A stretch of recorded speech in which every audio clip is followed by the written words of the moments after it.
ज्या विद्यार्थ्यांचा पेपर येत्या 6 तारखेला असणार आहे, त्या विद्यार्थ्यांनी हा व्हिडिओ अजिबात स्किप करायचा नाहीये. कारण आजच्या व्हिडिओमध्ये आपण 70 पेक्षाही जास्त एक्सपेक्टेड एमसीक्यूज बघणार आहोत, तेही लॉजिकल रिझनिंग या युनिटवरती. कारण या युनिटमध्ये सगळ्यात जास्त प्रश्न विचारले जातात आणि तुम्हाला जर लॉजिकल रिझनिंगमध्ये मार्क्स वाढवायचे असतील, तर हा व्हिडिओ शेवटपर्यंत पाहायचा आहे.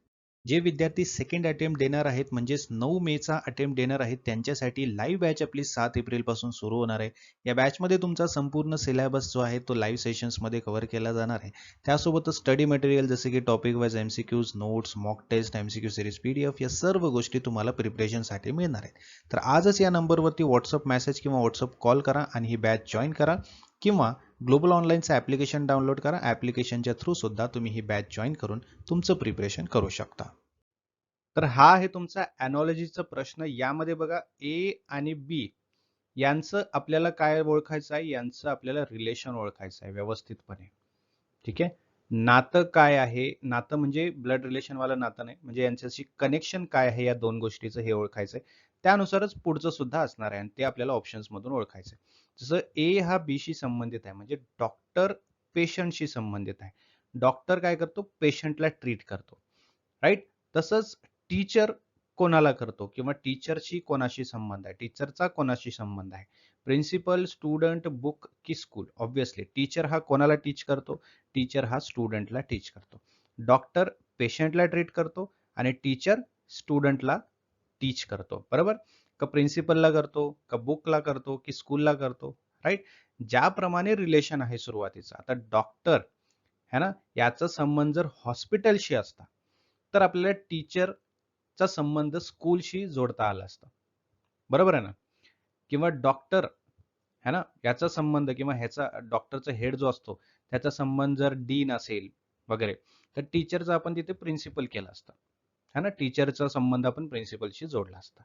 आलं लक्षात. सो पहिलं रिलेशन काय आहे हे आपल्याला व्यवस्थित समजलं तर त्याच्या पुढचा ऑप्शन आपल्याला व्यवस्थितपणे काढता येतो. बघा आणखीन प्रश्न आहे. पपी आणि डॉग. ठीक आहे. पपी आणि डॉग. आता पपी जो आहे हा डॉगचा काय आहे, हे डॉगचा छोटा व्हर्जन आहे असं म्हटलं तरी चालेल किंवा म्हणजे कुत्र्याचा छोटा व्हर्जन है ना. कुत्र्याला जेव्हा मूल होतं है ना, त्याला पपी म्हटलं जातं. तसंच काफ हे कशाचं मूल आहे किंवा काफ हा कशाचा छोटा व्हर्जन आहे. हॉर्सचा आहे, काऊचा आहे, कॅटचा आहे का लायनचा आहे, तो आहे काऊचा. ठीक आहे. गाईचं छोटं व्हर्जन काय असतं, म्हणजे काऊचं छोटं व्हर्जन काय असतं, काफ असतं. डॉगचं छोटं व्हर्जन पपी असतं. ठीक आहे. पुढे व्हील आणि कार रिलेशन बघा. व्हील आणि कार. तसंच विंग हे कशाला असतात, आता व्हील्स कशाला असतात, कारला असतात. मग विंग्स कशाला असतात, बर्डला असतात, प्लेनला असतात, एअरला असतात की फ्लायला असतात. म्हणजेच रिलेशन नुसार ओळखायचं. बरोबर. मग त्यानुसार आपल्याला काय करायचंय, राईट आन्सर शोधायचं बी म्हणजे प्लेनला असतात. बरोबर. आता बर्डला म्हटलं असतं तरी चाललं असतं, बट या ठिकाणी विंग्स म्हटलेलं आहे है ना. आता विंग्स जसं की व्हील्स हे कार मध्ये यूज केले जातात, तसं विंग्स आपण यूज करतो आहे. बरोबर. आपण स्वतः यूज करतो आहे, तर ते आपण प्लेन मध्ये यूज करतो. आपण बर्ड्स हे स्वतःचे पंख यूज करतात, आपण यूज करतो आहोत का, नाहीत, राईट. त्यामुळे व्हील आणि कार याच्या संबंधित जर म्हटलं तर विंगचा पुढचं रिलेशन जे येणार आहे ते प्लेन येणार आहे, राईट. बुक आणि रीडिंग. ठीक आहे. बुक जे आहे त्याला काय करतो आपण, रीड करतो. बुकचा वापर काय आहे, बुकचा यूज काय आहे, तो आहे तुमचा रीडिंगचा. तसंच नाईफ जे आहे, नाईफ म्हणजे चाकू, त्याचं काम काय आहे किंवा त्याचं यूज आपण कशासाठी करतो, शार्पसाठी करतो, पेपरसाठी करतो, कटिंगसाठी करतो की कुकिंगसाठी करतो. आता चाकूचं डायरेक्टली आपण कुक करून खात नाही. बरोबर. चाकू कशासाठी वापरतो आपण, कटिंगसाठी वापरतो, राईट. त्यामुळे त्याचं रिलेशन जे येणार आहे ते येणार आहे ऑप्शन सी, कटिंग. पुढे लाईट आणि डार्कनेस, राईट. लाईट आणि डार्कनेस हे दोन्हीही कसे आहेत, हे दोन्हीही विरुद्ध आहेत. बरोबर ना. लाईट म्हणजे प्रकाश आहे आणि डार्कनेस म्हणजे पूर्णपणे अंधार आहे. तसंच नॉलेज म्हणजे ज्ञान आहे, तर त्याच्या विरुद्धार्थी काय असेल, टीचर, इग्नोरन्स, विजडम की एज्युकेशन. तर ऑब्व्हियसली त्याच्या विरुद्ध येणार आहे इग्नोरन्स. ठीक आहे. आता लाईट म्हणजे काय, प्रकाश, त्याचा विरुद्धार्थी डार्कनेस म्हणजे अंधार. आता नॉलेज म्हणजे पूर्णपणे ज्ञान आहे है ना, त्याच्या विरुद्धार्थी आपल्याला ऑप्शन्स मधूनच चूज करायचं आहे. तो असणार आहे इग्नोरन्स. इग्नोरन्स म्हणजे पूर्णपणे दुर्लक्ष करणं. ठीक आहे, आलं का लक्षात? पुढे बघा, फिश अँड वॉटर. फिश हे कशात असते? पाण्यात असते. या दिलेल्या प्रश्नानुसार जर बघितलं तर याचा अर्थ असा होतो की फिश हे पाण्यात असतं. मग बर्ड कुठे असतात? है ना, स्काय, नेस्ट, ट्री की एअर? ते असतात हवेत. बरोबर, हवेमध्ये असतात.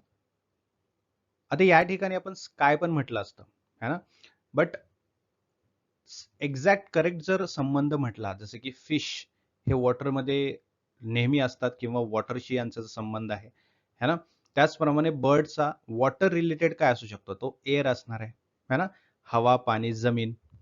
करेक्ट, त्यानुसार फिश वॉटर, ॲनिमल लँड आणि बर्ड एअर असा संबंध, करेक्ट संबंध असणार आहे. ठीक आहे, पुढे लाफ अँड हॅपीनेस, है ना, हसणं आणि सुखी राहणं. तसंच क्राय कशाशी संबंधित आहे? अँगर, फिअर, सॅडनेस की पेन? तर तो असणार आहे सॅडनेसशी. ठीक आहे, तो असणार आहे सॅडनेसशी. आपण हॅपी असतो तेव्हा आपण काय करतो? हसतो.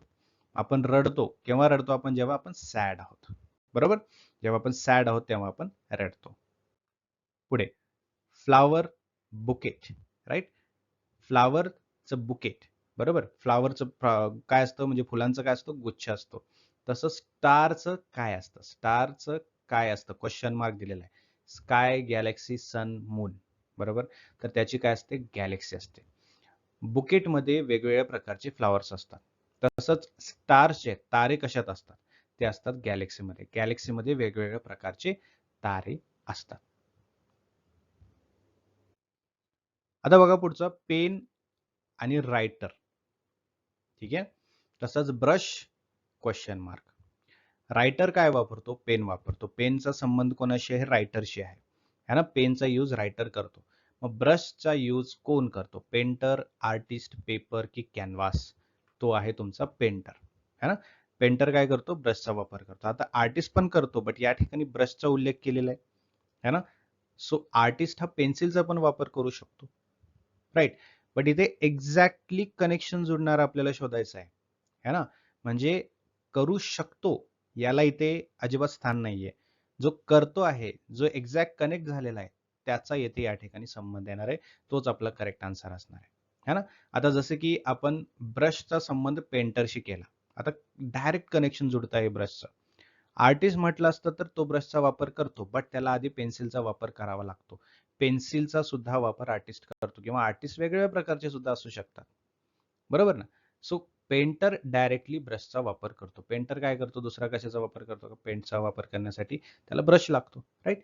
सो हे त्याचं राईट आन्सर असणार आहे, ऑप्शन ए. आता हा जो प्रश्न आहे याचं उत्तर तुम्हाला पुढच्या सेशनमध्ये स्वतः द्यायचं आहे. ठीक आहे, मला तुमचे सर्वांचे कमेंट्स पाहिजे आहेत की या प्रश्नाचं उत्तर काय असेल. इथे डे आणि नाईट दिलंय. गुडचं काय असणार आहे? गुडच्या पुढे म्हणजे गुडचा कशाशी संबंध असणार आहे? बेटर, बेस्ट, बॅड की वर्स्ट? हे मला कमेंट बॉक्समध्ये सर्वांनी सांगायचंय. पुढच्या सेशनमध्ये मी बघणार आहे कोणी सगळ्यात आधी आन्सर दिलेला आहे. ठीक आहे, चलो. जर तुम्ही लास्ट सेशन पाहिला असेल तर मी एक प्रश्न विचारला होता लास्ट सेशनमध्ये. डे आणि नाईट यांचा संबंध आहे, तर गुडचा संबंध कशाशी येईल? सो त्याचा राईट आन्सर आहे बॅडशी. ठीक आहे, सो बॅड हे त्याचं राईट आन्सर असणार आहे. ज्या विद्यार्थ्यांनी आन्सर दिलेला आहे, कॉंग्रॅच्युलेशन्स, एकदम करेक्ट आन्सर दिले तुम्ही. सी ऑप्शन आहे. ठीक आहे, आता याच प्रकारचे काही प्रश्न आपण डिफरंट टाइप्स मध्ये पाहूया. जसं की नंबर अॅनॉलॉजीज आता दिलेला आहे. ठीक आहे, नंबर अॅनॉलॉजीज वरती आपण आता प्रश्न बघणार आहोत. खूप महत्वाचं आहे बघा, यामध्ये कशा पद्धतीचं विचारलं जाऊ शकतं हे खूप तुम्हाला कळणं गरजेचं आहे. त्यामुळे लक्ष द्या सगळ्यांनी आणि शेवटपर्यंत बघा, जास्तीत जास्त शेअर पण करा बरं का. बघा काय दिलेलं आहे, 2 आणि 8चा संबंध दिलेला आहे. तसंच 3चा संबंध कशाशी येईल? 9शी, 18शी, 27शी की 12शी? ठीक आहे, तर त्याचा 27शी येणार आहे. कसं काय? बघा, जर तुम्हाला घन लक्षात असेल, है ना, तर त्यानुसार इथे रिलेशन दिलेलं आहे. जसं की 2चा 8 आहे, तसंच 3चा जर म्हटलं तर तो आहे 27, है ना. बरोबर, 3चा काय आहे? 27. जसं की 3 त्रिक 9 आणि 9 त्रिक 27 अशा पद्धतीने. त्यामुळे हा ऑप्शन जो आहे सी, तो आपला करेक्ट आन्सर आलेला आहे. ठीक आहे, नंबर अॅनॉलॉजीज मध्ये दुसरं काही नाही, पण तुम्हाला हेच विचारलं जातं, ऍडिशन, सबस्ट्रॅक्शन, क्यूब, स्क्वेअर, है ना. किंवा भागाकार, गुणाकार या पद्धतीचेच विचारले जातात. आणखीन काही प्रश्न बघूया म्हणजे तुम्हाला व्यवस्थित समजेल. पुढचा बघा. ठीक आहे. 4 दिलेला आहे, 16 दिलेला आहे, तसंच 6 दिलं आहे, तर ते क्वेश्चन मार्कच्या जागी काय असेल? है ना? जर आपण असं केलं 4 गुणिले 4 तर 16 येतं. तसं 6 गुणिले 6 केलं तर काय आलं पाहिजे? 36. तर राईट आन्सर काय येईल आपलं? 36 येणार आहे. बरोबर?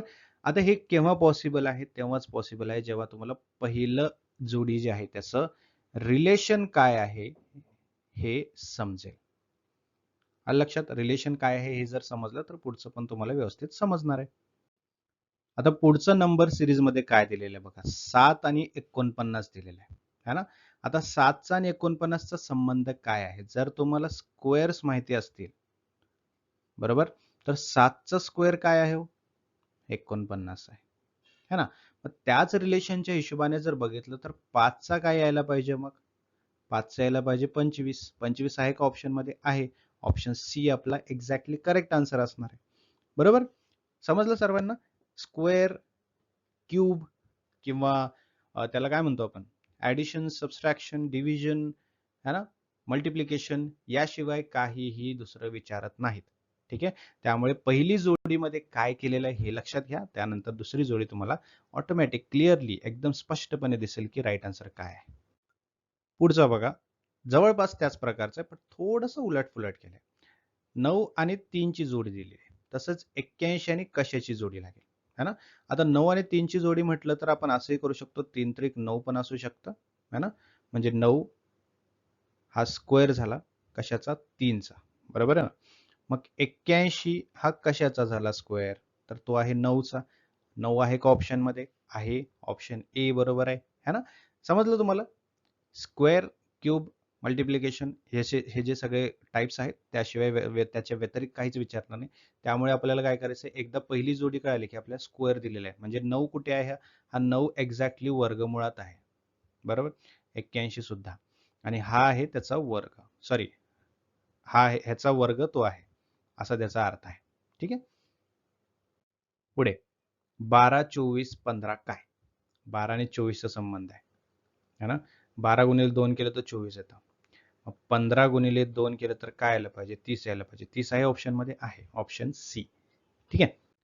आता सुरू करूया आपण लेटर अॅनालॉजीज. आता लेटर अॅनालॉजीज कशा असतात बघा. आता यासाठी पण मी तुम्हाला जेव्हा अॅनालॉजीज बद्दल सांगत होतो, टाइप सांगत होतो, तेव्हा मी तुम्हाला सांगितलं होतं, की लेटर अॅनालॉजीज सोडवताना सुद्धा आपल्याला जसं की आपण लेटर सिरीजचे प्रश्न सोडवलेत, त्याप्रमाणेच ABCD अल्फाबेट्स लागतील आणि त्यासोबतच नंबर्स लागतील. राईट? सो त्यामुळे ते मी ते घेतलेलं आहे. बघा, आता प्रश्न कसा आहे? ए आणि झेडचा संबंध दिलेला आहे. ए आणि झेडचा संबंध दिलेला आहे. राईट? मग तसंच बीचा, राईट? बीचा कोणाशी संबंध येईल?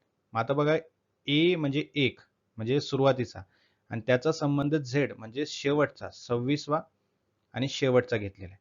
तसंच बीचा संबंध मग त्याच्या अलीकडे यायला पाहिजे, वाय 25वा. बरोबर?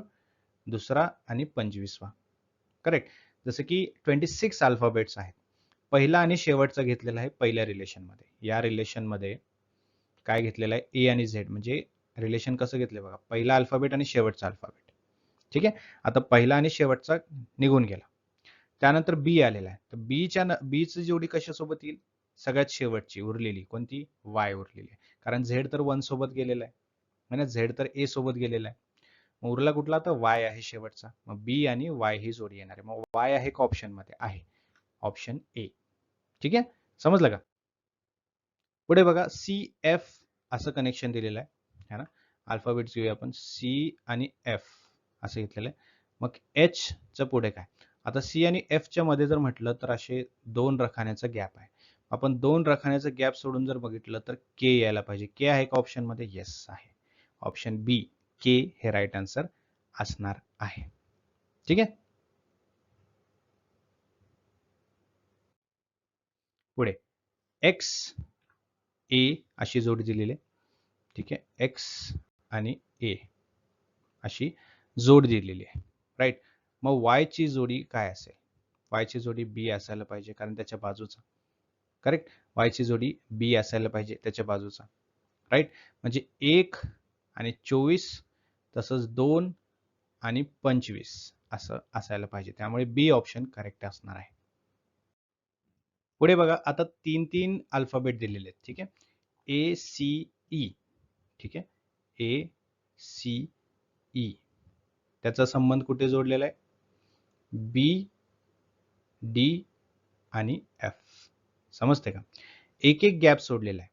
ए नंतर एक गॅप सोडलेला आहे, त्यानंतर सी घेतलेला आहे, सी नंतर एक गॅप सोडलेला आहे आणि ई घेतलेला आहे. राईट. मग जे गॅप सोडले होते त्यांनाच नंतर त्याच्याशी कनेक्शन जोडले, म्हणजे ए सी ई हे गॅप घेऊन झालेले आहेत है ना. ए सी ई अशी गॅप घेऊन एक शब्द झाला असं समजा. त्याचं कनेक्शन जोडलेलं आहे त्याच्या उरलेल्या भागामध्ये जे अल्फाबेट्स येतात त्यांच्याशी, जसे की बी, डी आणि एफ. आलं लक्षात? बी, डी, एफ. आता त्याचप्रमाणे त्याच सिक्वेन्सने आपल्याला काय करायचंय? जी, आय, के चं कनेक्शन जोडायचं आहे. ठीक आहे. आता याला थोडासा कलर वेगळा घेऊ आपण. जी एक गॅप सोडला, आय एक गॅप सोडला आणि के, आणि हा त्याचा शेवटचा भाग. ठीक आहे.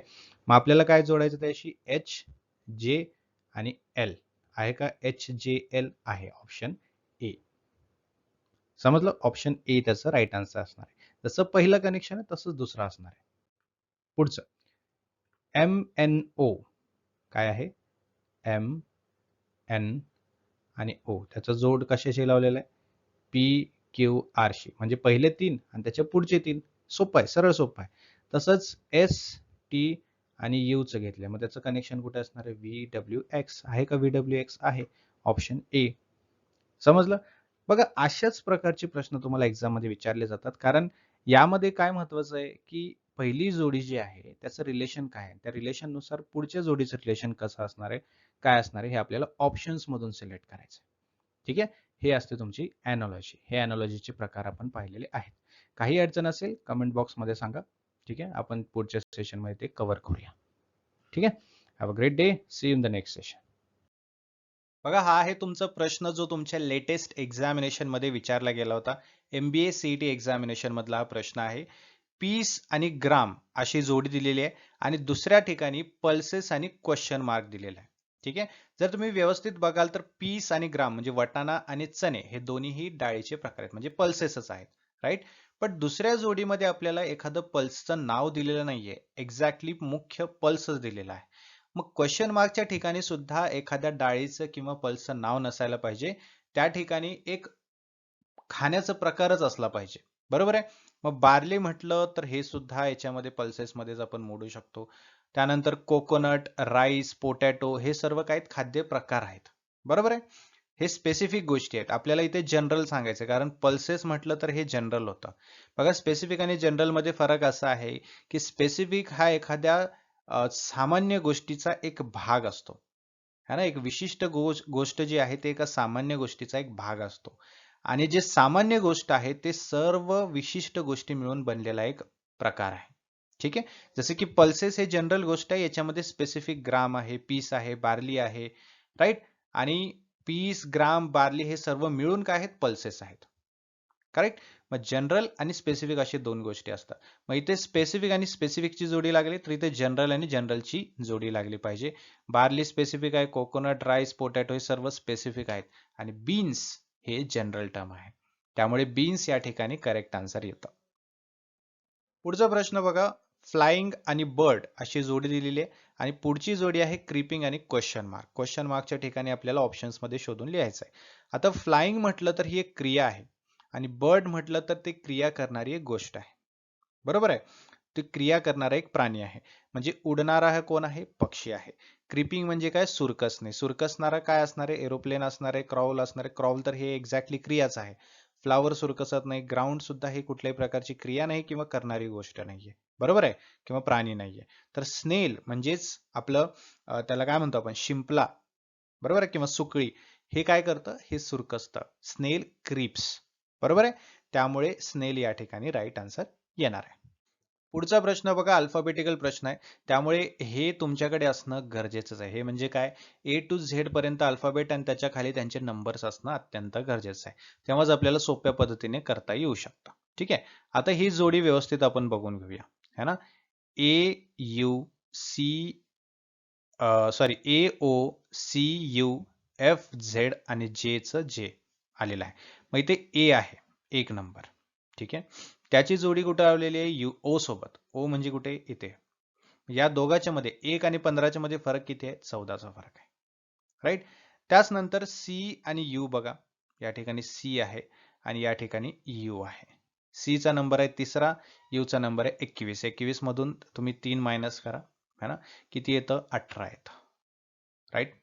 त्यानंतर F आणि Z यांच्यामध्ये 20चा फरक आहे आणि J आणि J म्हटलं तर यामध्ये 0चा फरक आहे. मग याच क्रमानुसार आपल्याला पुढचं सुद्धा करायचं, म्हणजे SUXB चं सुद्धा करायचं आहे, है ना? मग S तुम्ही व्यवस्थितपणे बघून घ्या. S कुठे आहे? या ठिकाणी, है ना? 19 नंबर. त्याच्या पुढे 14 जर घेतले, जो अल्फाबेट येईल तो तिथे आन्सर असणार आहे, है ना? मग 1 2 3 4 5 6 7 8 9 10 11 12 13 आणि हा तुमचा 14, म्हणजे कुठला आला? G आला. ठीक आहे. त्याच्या पुढे 18, U च्या नंतर 18, U आहे 21 नंबर. 1 2 3 4 5 6 7 8 9 10 11 12 13 14 15 16 17 18. राईट. कुठला आलेला आहे? M आलेला आहे. हे आला M. आता ऑप्शन्स मध्ये बघा, G आणि M हे एकत्रित आलेलं कुठलं ऑप्शन आहे काय? इथे आहे का? G आणि K आलंय? हे नाहीये. G आणि L आलेलं हे सुद्धा नाहीये. G आणि N हे सुद्धा नाहीये. GM हे असू शकतं. पुढे पण बघायचं G आणि U हे सुद्धा नाहीये. सो ऑप्शन D इथे आपल्याला जवळपास मिळालेला आहे. पण तरीही आपण एकदा बघूया. X जो आहे या ठिकाणी त्याच्या पुढे 20 अंक, 1 2 है ना, 3 4 5 6 7 8 9 10 11 12 13 14 15 16 17 18 19 20. ठीक आहे. R असायला पाहिजे. GMR आणि B, है ना, तर B च्या B तसंच राहिलं. GMRB आहे का ऑप्शन मध्ये? आहे. Option D. आलं लक्षात? सो असं जर तुम्ही व्यवस्थितपणे आखून घ्याल, हे अल्फाबेट्स आणि नंबर्स जर तुम्ही व्यवस्थितपणे आखून घ्याल, तर तुम्हाला सोप्या पद्धतीमध्ये असे प्रश्न सोडवता येऊ शकतात. ठीक आहे. आता पुढचे प्रश्न बघूया. पुढचा प्रश्न बघा. आता या ठिकाणी 2 जोड्या दिलेल्या नाहीयेत, आपल्याला क्रमानुसार लावायचं आहे. ठीक आहे. जसं की हॅमॅटन, चिनूक, फोन, है ना? तर याच प्रकारे पुढचा सुद्धा असणार आहे, म्हणजे यांच्या तिघांशीही जुळणारा असलेला संबंध आपल्याला दाखवायचा ऑप्शन्स मधून. ठीक आहे. मग तो विंड आहे का, की बर्ड्स आहे, फिशेस आहे, इन्सेक्ट आहे, फ्लाय आहे? म्हणजे हे 3 प्रकार कशाचे आहेत? तर हे आहेत तुमचे विंड्स, हवा किंवा वारा यांचे प्रकार आहेत हे. त्यामुळे विंड्स या ठिकाणी करेक्ट आहे. बघा पुढचा न्यूमरिकल आहे. 9 आणि 8 ची जोडी आहे, तसंच 16 आणि क्वेश्चन मार्क दिलेला आहे. मग 9 - 1 केलं तर 8 येतं. मग तसंच 16 - 1 केलं तर 15 यायला पाहिजे, बट 15 ऑप्शन्स मध्ये नाहीये. सो त्यामुळे नक्कीच हे पॅटर्न, असा जो पॅटर्न आहे तो तर नसणार आहे. राईट. मग एक्झॅक्टली पॅटर्न कसं आहे, तर या ठिकाणी काय केलेलं आहे बघा, 9 जो आहे तो कशाचा वर्ग आहे? 3 चा वर्ग आहे. बरोबर आहे. मग इथे 3 - 1 म्हणजेच n-1 है ना, आणि त्याचा काय केलेला इथे? घन केलेला आहे. बरोबर आहे. मग तसं केलं तर काय होतं? 2 येतं. बरोबर आहे. म्हणजे 2 गुणिले 2 गुणिले 2 केलं तर किती होतं? बेदोनी 4 4 दोन्ही 8. बरोबर आहे. 8 येतं इथे. तसंच 16चं केलेलं आहे. 16 कशाचा आहे? 4चा आहे. मग 4 - 1 बरोबर आहे, त्याचा घन, म्हणजेच 4 - 1 केलं तर 3, है ना. 3 गुणिले 3 गुणिले 3 केलं तर किती होतं? 27 येतं. 27 आहे ऑप्शन मध्ये, आहे ऑप्शन सी. ठीक आहे. अशा प्रकारे पुढील प्रश्न. Claymore is related to sword in the same way as Beretta is related to. म्हणजे इथं आपण काय म्हणू शकतो, की क्लेमोर असं दिलेलं आहे, है ना, आणि तो कशाशी संबंधित आहे? स्वॉर्ड. राईट. मग त्याच्या पुढे जो शब्द असणार आहे तो असणार आहे तुमचा बेरेटा, है ना, आणि त्याच्याशी संबंधित क्वेश्चन मार्क आपल्याला शोधायचं आहे, है ना. बघा, क्लेमोर हे एक तलवारीचा प्रकार आहे आणि बेरेटा हे जे एक ब्रँड आहे जो की गन बनवतो. काय बनवतो? गन बनवतो. त्यामुळे गन या ठिकाणी एक्झॅक्टली राईट आन्सर येणार आहे. त्यासाठी तुम्हाला करंट थोडंसं माहिती पाहिजे. Castle, fodder, fish, question mark. ठीक आहे. आता या ठिकाणी कॅसल म्हटलं तर काय होतं, गाई म्हशी असतात, बरोबर आहे, जे की फॉडर बनवतात. मग फिश म्हणजे मासा है ना, यासाठी नैसर्गिक अन्न म्हणून काय असतं, तर ते असतं तुमचं प्लॅंक्टन. ठीक आहे, हा उत्तम पर्याय या ठिकाणी आहे, म्हणजेच करेक्ट आन्सर या ठिकाणी असणार आहे. Select the pair with the same analogy, pain and sedative. आता बघा, पेन आणि सिडेटिव्ह अशी एक जोडी दिलेली आहे आणि ऑप्शन मध्ये सुद्धा काही जोड्याच दिलेल्या आहेत. तर पेन आणि सिडेटिव्हला मॅच करणारी अशी जोडी आपल्याला ऑप्शन मधून ओळखायची. त्याआधी आपल्याला माहिती असणं किंवा त्याचा अर्थ कळणं गरजेचं आहे. पेन म्हणजे काय, दुःख होतं, त्रास होतो, बरोबर आहे, आणि ते कमी करणारं म्हणजे आहे तुमचं सिडेटिव्ह, बरोबर आहे. मग तसंच मॅच करणारं बघायला गेलं तर ऑप्शन बी आहे. ग्रीफ म्हणजे दुःख, है ना, आणि ते कमी करण्यासाठी काय असतं, तर सांत्वना म्हणजे कन्सोलेशन, राईट. त्यामुळे ऑप्शन बी या ठिकाणी करेक्ट आहे. पुढचा प्रश्न बघा, न्यूमरिकलच दिलेला आहे. 14 ची जोडी 9 सोबत आणि 26 ची जोडी क्वेश्चन मार्क दिलेला आहे. ठीक आहे, बघा या ठिकाणी दोन प्रकारे आपण सोडवू शकतो. एक म्हणजे 14 जो अंक दिलेला आहे त्यालाच आपण डिवाइड केलेला आहे, म्हणजे 14 केलेला आहे आणि त्यानंतर मायनस 14 म्हणजे 1 आणि पुढचा त्याचा 4 म्हणजे 1 प्लस 4.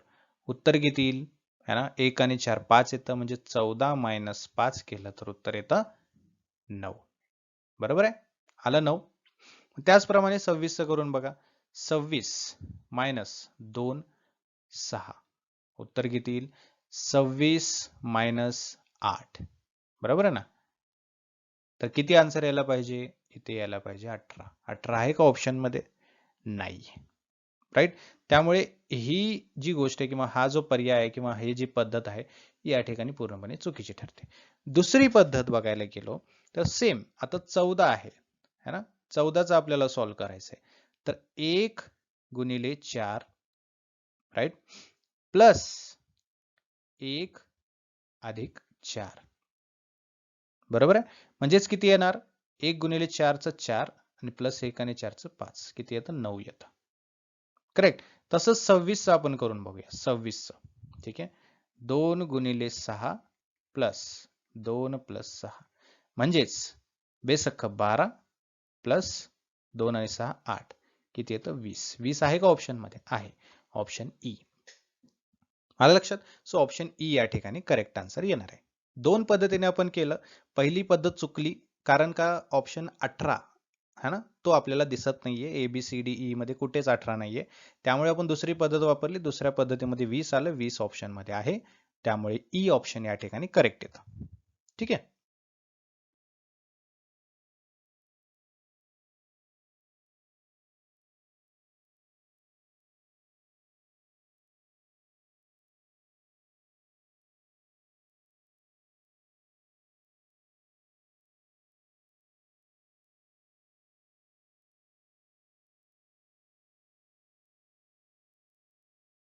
पुढील प्रश्न बघा, select the pair with the same analogy. ठीक आहे, वॅन हा कलरशी संबंधित आहे, बरोबर आहे. वॅन म्हणजे काय, जेव्हा चेहरा फिका पडतो किंवा रंग फिका पडतो, पांढरट दिसतो, है ना, म्हणजेच हा कलरशी संबंधित असणार आहे.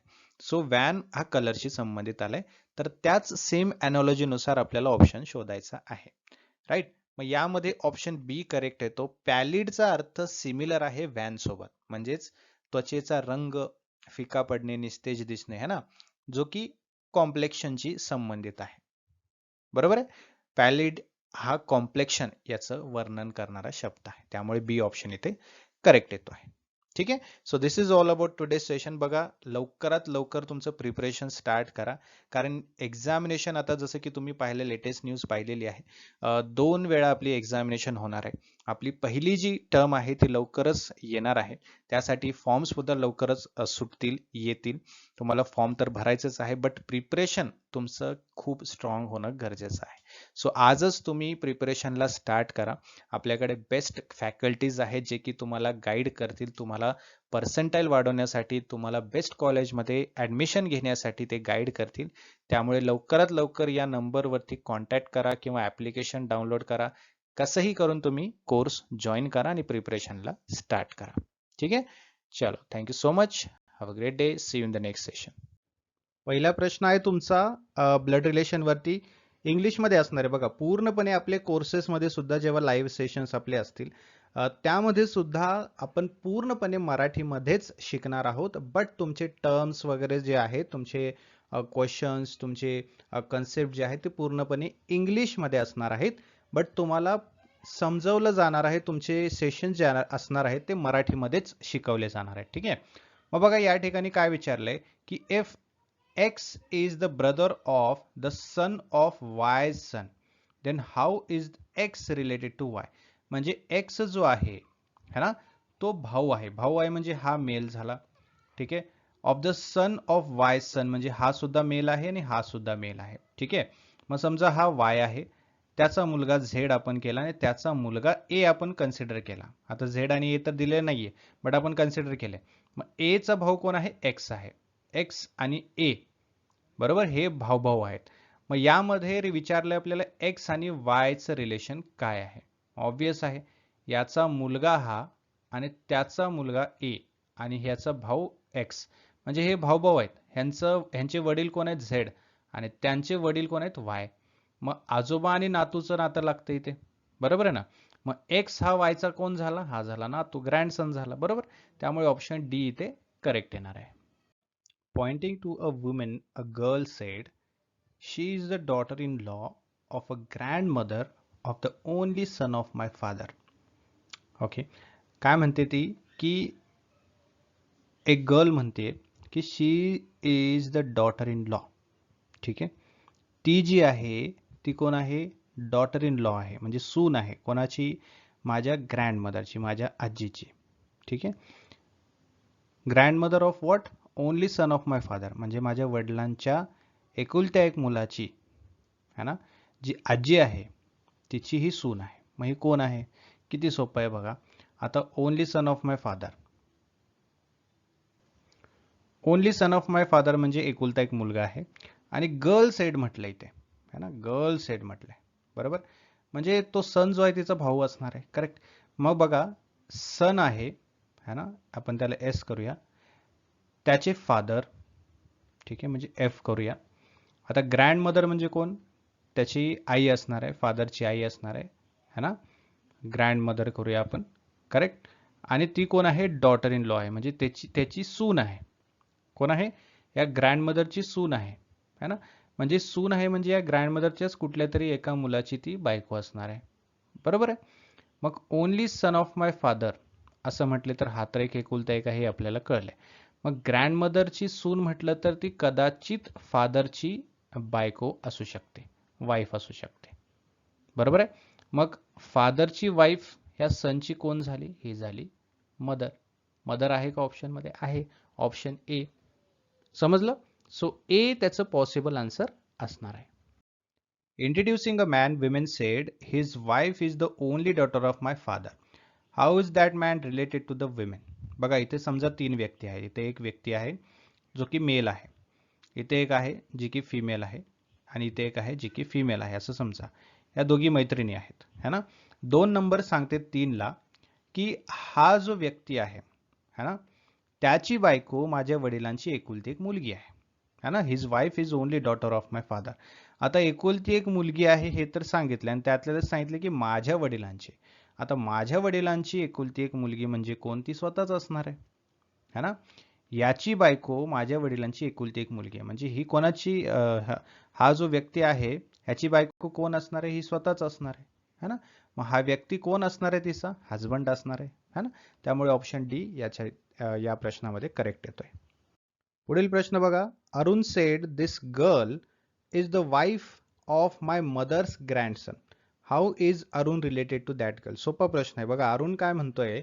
अरुण म्हणतोय की दिस गर्ल, जी मुलगी आहे, is a wife of my mother's ग्रँडसन.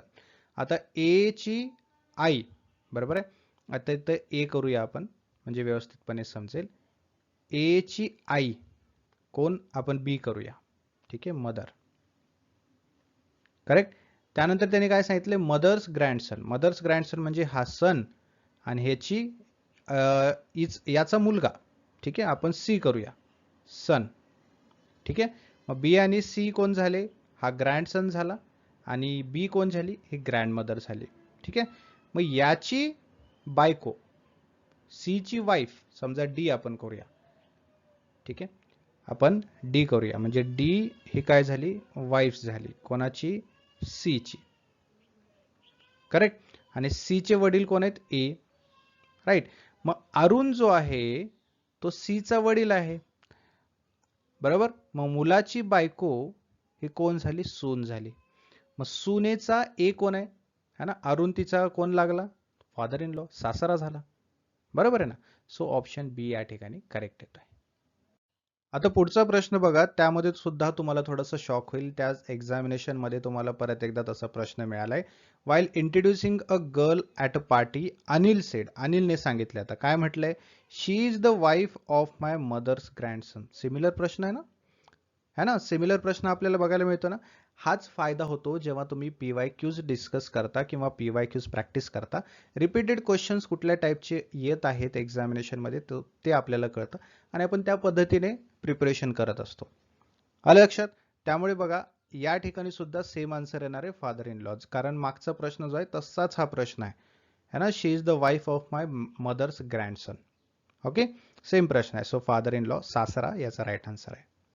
पुढचा प्रश्न बघा, pointing to a photograph a man said, I have no brother or sister but the father of that man is the son of my father. त्याने काय सांगितलं, माझा भाऊही नाहीये, माझी बहीणही नाहीये, म्हणजे तो एकुलता एक असणार आहे, बरोबर आहे.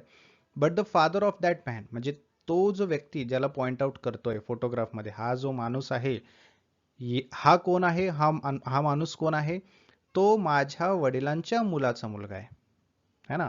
आता समजा तो माणूस आहे ए, कोणता माणूस, ज्याच्याकडे पॉइंट आउट केले, है ना, त्याचे वडील आहेत बी, बरोबर. आता हा व्यक्ती काय म्हणतोय, त्याचे वडील म्हणजे त्याचे वडील बी आणि तो व्यक्ती आहे ए, या ए चे वडील बी जे आहेत ते कोण आहेत, माझ्या वडिलांचा मुलगा आहे, बरोबर आहे. माझे वडील म्हणजे कोण, सी असणार आहेत समजा, ठीक आहे. मग यांचा मुलगा हा, यांचा मुलगा हा, कारण बी ला भाऊ बहीण कुठलाच नाहीये, बरोबर आहे ना. मग ए कोण झाला, स्वतः त्या व्यक्तीचा मुलगा झाला, बरोबर आहे ना, स्वतः त्या व्यक्तीचा मुलगा झाला. कारण माझ्या वडिलांचा मुलगा, है ना, माझ्या वडिलांचा मुलगा, त्यांनी स्वतःच अगोदर सांगितले मला भाऊही नाही बहीणही नाही, मग माझ्या वडिलांचा मुलगा म्हणजे तो एकुलता एक असणार आहे, आणि त्याचा मुलगा आहे तो म्हणजे कोण, त्याचा स्वतःचाच मुलगा आहे तो, बरोबर आहे ना. त्यामुळे राईट आन्सर आहे ऑप्शन बी, हिज सन. सोपं आहे ना. पुढचा प्रश्न बघा, while introducing Rajesh, Neha said, his brother's father is the only son of my grandfather. How is Neha related to Rajesh. Okay, पहिलं बघा नेहा. ओके, नेहा काय म्हणते, राजेशला इंट्रोड्यूस करते. आता his brother's father, okay, his brother's father म्हणजे आपण समजा की राजेश जो आहे, ठीक आहे, राजेशचे फादर म्हणजे राजेशचा भाऊ, आपण मंगेश करूया चला, ठीक आहे, मंगेश, मंगेश आणि राजेश भाऊ भाऊ आहेत, है ना. आता राजेशचा भाऊ मंगेश याचे वडील, ठीक आहे, आपण काय करूया, फादर, ठीक आहे. Brothers father is the only son of my grandfather म्हणजे याचे वडील, ग्रँडफादर, करेक्ट. मग ग्रँडफादर हे आहेत, बरोबर. मग या ठिकाणी विचारले की how Neha related to Rajesh. आता तिने काय सांगितलंय, माझे ग्रँडफादर म्हणजे हिचे ग्रँडफादर आणि मंगेशचे ग्रँडफादर आणि राजेशचे ग्रँडफादर सिमिलर असणार आहेत. मग हिचेही ते ग्रँडफादर असतील तर मग हे दोन कोण झाले, राजेश आणि मंगेश, तिचे भाऊ झाले. Then how Neha is related to Rajesh, sister, बहीण आहे. पुढील प्रश्न बघा, pointing to a man in a photograph, Asha said his mother's only daughter is my mother. How Asha is related to that man. Okay, that man is here, ठीक आहे. His mother's म्हणजे या मॅनची मदर, ओके, या मॅनची mother. His mother's only daughter म्हणजे या मदरची daughter, बरोबर आहे, आपण इथे करूया डॉटर, है ना.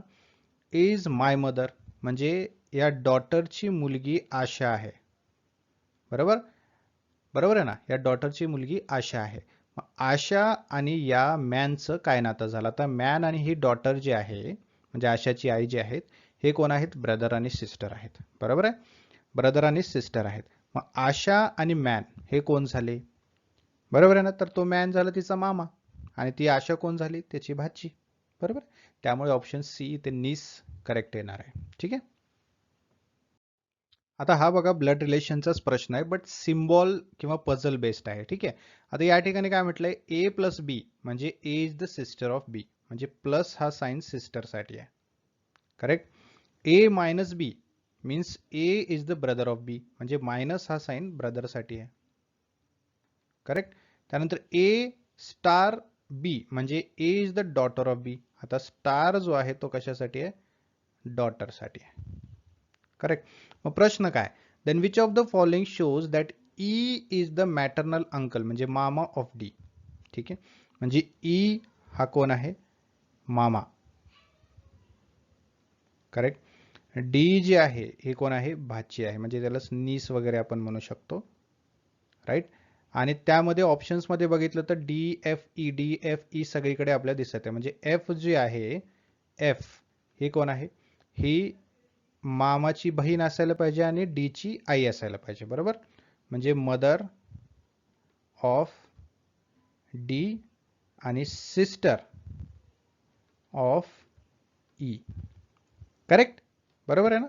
आता या ठिकाणी ऑप्शन्स दिलेत आपल्याला. राईट.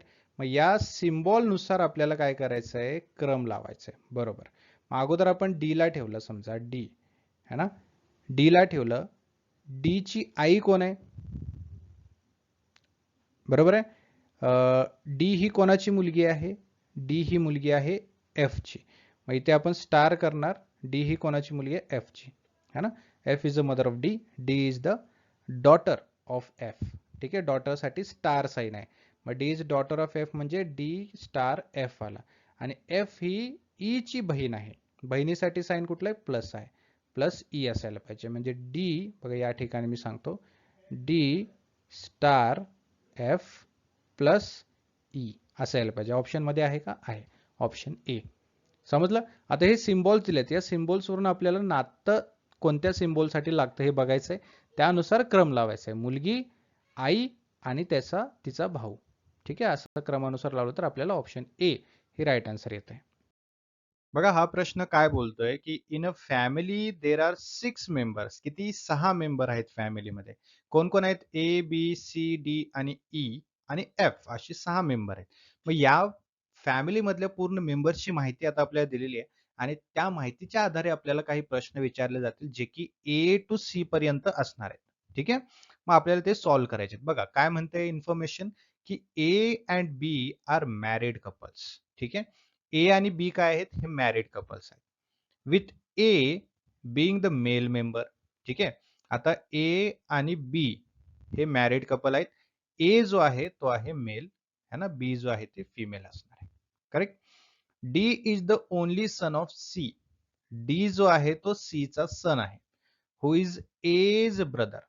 ठीक आहे, म्हणजे ए चा ब्रदर आहे कोण? सी. आणि सी चा मुलगा डी असं इथे असणार आहे. करेक्ट. सी चा मुलगा डी. सी कोण आहे? ब्रदर आहे. राईट, ए चा ब्रदर आहे. बी कोण आहे? वाईफ आहे. ठीक आहे. E is the sister of D. आता ई जी आहे ती डी ची सिस्टर आहे. ठीक आहे, ई आहे, सॉरी डी लिहिलं चुकून. ई ही कोण आहे? ही आहे सिस्टर. ठीक आहे, E is the sister of D. B is the daughter in law of F. F G आहे, एफ ची बी ही जी आहे ही डॉटर इन लॉ आहे. म्हणजे इथे काय असायला पाहिजे? इथे एफ असायला पाहिजे. करेक्ट. इथे एफ असायला पाहिजे. एफ ची डॉटर इन लॉ असणार आहे. हुज हजबंड इज डिसीज म्हणजे तिचा हजबंड वारलेला आहे. म्हणजे ही कोण आहे? वाईफ आहे, ही फिमेल आहे. बरोबर आहे, ही फिमेल आहे. करेक्ट. आणि याची बी जी आहे ती डॉटर इन लॉ आहे, म्हणजे ए तिचा मुलगा आहे आणि सी सुद्धा तिचा मुलगा आहे. बरोबर आहे. आता या इन्फॉर्मेशन, या पूर्ण आता जो चार्ट आपण काढला याच्यानुसार आता आपल्याला क्वेश्चन्स सॉल्व्ह करायचे ए टू सी पर्यंत. ए काय म्हणतोय? What is the C's relation to B. C जो आहे, सी चा आणि बी चं रिलेशन काय आहे? बघा, सी आणि ए हे भाऊ भाऊ आहेत आणि ए ची बायको आहे बी है ना. मग ही सी ची वहिनी झाली. बरोबर आहे. मग सी ची बी कोण आहे? सी जो आहे तो बीचा कोण आहे? तो आहे ब्रदर इन लॉ. है ना, आपल्याला सी चं रिलेशन विचारलं ना, त्यामुळे आपण तसंच सांगणार की सी चं रिलेशन बी सोबत काय, तर सी हा तिचा ब्रदर इन लॉ लागतो. ठीक आहे. पुढचा प्रश्न काय म्हणतोय बघा, चार्ट मी अगोदरच इथे लिहिलेला आहे. What is F relation to A? ठीक आहे. एफ चं रिलेशन ए सोबत काय आहे? ठीक आहे. एफ चं रिलेशन ए सोबत काय आहे? ऑब्व्हियसली सोपं आहे, है ना. मदर आहे, ती आई आहे त्याची. कारण बी जी आहे, बी ही ए ची वाईफ आहे, बरोबर आहे. मग बी ही ए ची वाईफ म्हणजे ए तिचा हसबंड आणि ही तिची सासू असल्यामुळे ए ची ही एफ कोण लागते? आई लागते. ठीक आहे. पुढचा प्रश्न बघा, what is relation to C? ईचं रिलेशन सी सोबत काय आहे? आता डी कोण आहे? ईचा हा भाऊ आहे, है ना. हे दोघं भाऊ बहीण आहेत, डी आणि ई हे दोघं भाऊ बहीण आहेत. आणि सी कोण आहे? हे सी चे मुलं आहेत, बरोबर आहे. मग सी कोण लागणार? ईचा. ईचा जसं डी चा लागलाय तसं ईचा लागणार आहे. कोण? डॉटर. म्हणजे ई ही सी चे डॉटर लागणार आहे, है ना. सी हा त्यांचा वडील आहे, बरोबर आहे. अगदी सोपं आहे बघा. व्यवस्थितपणे तुम्हाला इन्फॉर्मेशन समजली, की प्रश्न कितीही विचारू द्या, मग ते तुम्हाला एकदम सोपेच जाणार आहेत. एकदा चार्ट आपण असा काढला, की या चार्ट प्रमाणे जेव्हा आपण प्रश्न सोडू तेव्हा आपल्याला ते खूप सोप्या पद्धतीमध्ये समजणार आहे. राइट? सो या पद्धतीचे जर तुम्ही टेक्निक वापरली, तर तुम्हाला ब्लड रिलेशन क्वेश्चनमध्ये डोळे झाकून मार्क्स मिळणार म्हणजे मिळणारच. ठीक आहे. सो हे टेक्निक जे आहेत वापरलेले आहेत ते आपण यूज करायचे आहेत एक्झामिनेशन मध्ये, आपल्याला मार्क्स मिळणार. पुढचा प्रश्न बघा, तसं सोपं आहे पण समजलं तर सोपं आहे. ठीक आहे. समजून घ्या अगोदर म्हणजे तुम्हाला कळेल. P Q R S T U असे 6 मेंबर्स आहेत. ठीक आहे. फॅमिली आहे, 6 मेंबर्स आहेत. In which there are 2 married couples, 2 married couples आहेत. ठीक आहे. T is the teacher, T जो आहे तो टीचर आहे, है ना. Married to a doctor, doctor कोण आहे ते सांगितले नाही. But who is the mother of R and U? ही जी डॉक्टर आहे ही टी ची बायको आहे. ठीक आहे. मग पी क्यू आर एस आणि यू मधलं कोणी असू शकतं, पण आर आणि यू हे त्यांची मुलं आहेत, राईट. मग आर आणि यू हे टी ची मुलं आहेत. टी आणि त्याची बायको डॉक्टर आहे, ते कोण आहे सांगितले नाही. ठीक आहे. पुढे बघा, Q a lawyer is married to P, म्हणजे पी आणि क्यू हे जोडीदार आहेत, बरोबर आहे. आणि यामध्ये क्यू हा कोण आहे? क्यू हा लॉयर आहे, करेक्ट. क्यू हा लॉयर आहे, आलं लक्षात. मग त्यानुसार बघितलं तर टी, क्यू आणि आणखीन एक यामध्ये काय आहेत? हे रोजगार कमवणारे आहेत, म्हणजे काम करणारे आहेत, एम्प्लॉईड आहेत, है ना. आता यामध्ये असं सांगितलंय की P has one son and one grandson, म्हणजे क्यू ची जी बायको आहे त्याला एक मुलगा आहे आणि एक ग्रँडसन आहे. ठीक आहे. One of the two married woman is a housewife, दोन बायकांपैकी एक जी आहे ती हाऊसवाईफ आहे. आता बघा इथे सांगितलंय की टीने लग्न केलं डॉक्टर सोबत, डॉक्टर त्याची बायको आहे, ही काम करणारी आहे, बरोबर आहे. आणि याच्यामध्ये दोन कपल आहेत, एक कपल झाला त्याच्यामध्ये हाऊसवाईफ कोणीच नाहीये. त्यानंतर क्यू आणि पी ची जोडी आहे. मग क्यू हा लॉयर आहे, बरोबर आहे. मग आधीच सांगितले की एक वुमेन जी आहे ती हाऊसवाईफ आहे. मग क्यू हा लॉयर असल्यामुळे तो कामगार आहे, तो एम्प्लॉईड आहे, तो हाऊसवाईफ असेल का? है ना. मग क्यू हा मेल झाला आणि उरलं कोण? पी. मग पी ही हाऊसवाईफ असणार आहे. सिंपल आहे ना. पी हाऊसवाईफ असणार आहे, कारण इथे आपल्याला दोन जोड्या सांगितल्या, दोन मधले तिघ तर आपल्याला काम करणारे सांगितले, एक उरतो तो पी, पी ते हाऊसवाईफ असणार आहे. ठीक आहे. त्यानंतर the family also includes a student and the male engineer. ठीक आहे. आता या बेसवरती आपल्याला ए टू ई पर्यंत प्रश्नांची उत्तर द्यायचे. ठीक आहे. बघू. Who among the following is a housewife, हे तर आपल्याला कळालं होतं हाऊसवाईफ कोण आहे. ते डायरेक्टली उत्तर आहे आपलं ऑप्शन सी, पी. ठीक आहे. P is the housewife, right. त्याच्यानंतर what is P's relation to R? ठीक आहे. पीचं रिलेशन आर सोबत काय? बघा आता याच्यामध्ये काय होतं की हे 6 मेंबर्स पैकी टी आणि डॉक्टर, है ना. आता सर्व झाले होते, आर आणि यू झालं होतं, पी आणि क्यू झालं होतं, बरोबर आहे. आणि टी हे सर्वजण कोण आहेत आपल्याला कळालं होतं. फक्त त्यामध्ये एक एस आहे, याबद्दल आपल्याला माहिती नव्हती. आर आणि क्यू हे टी ची मुलं आहेत, पी आणि क्यू हे नवरा बायको आहेत, टी हा टीचर आहे. मग एस जो उरलेला आहे तो कोण असायला पाहिजे? डॉक्टर, जे की टी ची वाईफ असणार आहे. टी आणि एस हे नवरा बायको आहेत, पी आणि क्यू हे नवरा बायको आहेत, आर आणि यू हे मुलं मुली आहेत. ठीक आहे. मग त्यानुसार आपण जर बघायला गेलं तर टी आणि एस, राईट, टी ही पी आणि क्यूचा मुलगा असायला पाहिजे, हे एस त्यांची सून असायला पाहिजे आणि आर आणि यू हे त्यांचे नातू असले पाहिजेत. कोणाचे? पी आणि क्यूचे. मग यानुसार पी जो आहे, जो की लॉयर आहे, सॉरी क्यू जो आहे जो की लॉयर आहे, आणि पी जे आहे जे की हाऊसवाईफ आहे. मग हाऊसवाईफचं आर सोबत रिलेशन काय आहे? ऑब्व्हियसली हे कोण असणार आहे? मग ग्रँडमदर असणार आहे, आजी असणार आहे ना, कारण आर चे वडील टी, टी ची आई पी म्हटलं तर कोण असणार आहे? आजी असणार आहे, ग्रँडमदर. ठीक आहे. आता या चार्टनुसार बघूया आपण. Who among the following is the lady doctor? Lady doctor पण आपल्याला कळाले, बाकी 5 जणांचं तर आपल्याला काय आहे ते कळलंय. मग उरला होता तो एस. मग एस कोण असणार आहे? टी ची बायको जी की डॉक्टर आहे, है ना. मग S is the correct answer. आलं लक्षात? पुढे, what is R's relation to U? R आणि यू चं रिलेशन काय आहे? बरोबर आहे ना. मग आर आणि यू मध्ये कोण मेल कोण फिमेल हे आपल्याला सांगितलं होतं का? नाही सांगितलं होतं. बट हे आपल्याला माहिती की टी चे आणि एस चे हे मुलं आहेत. बरोबर आहे.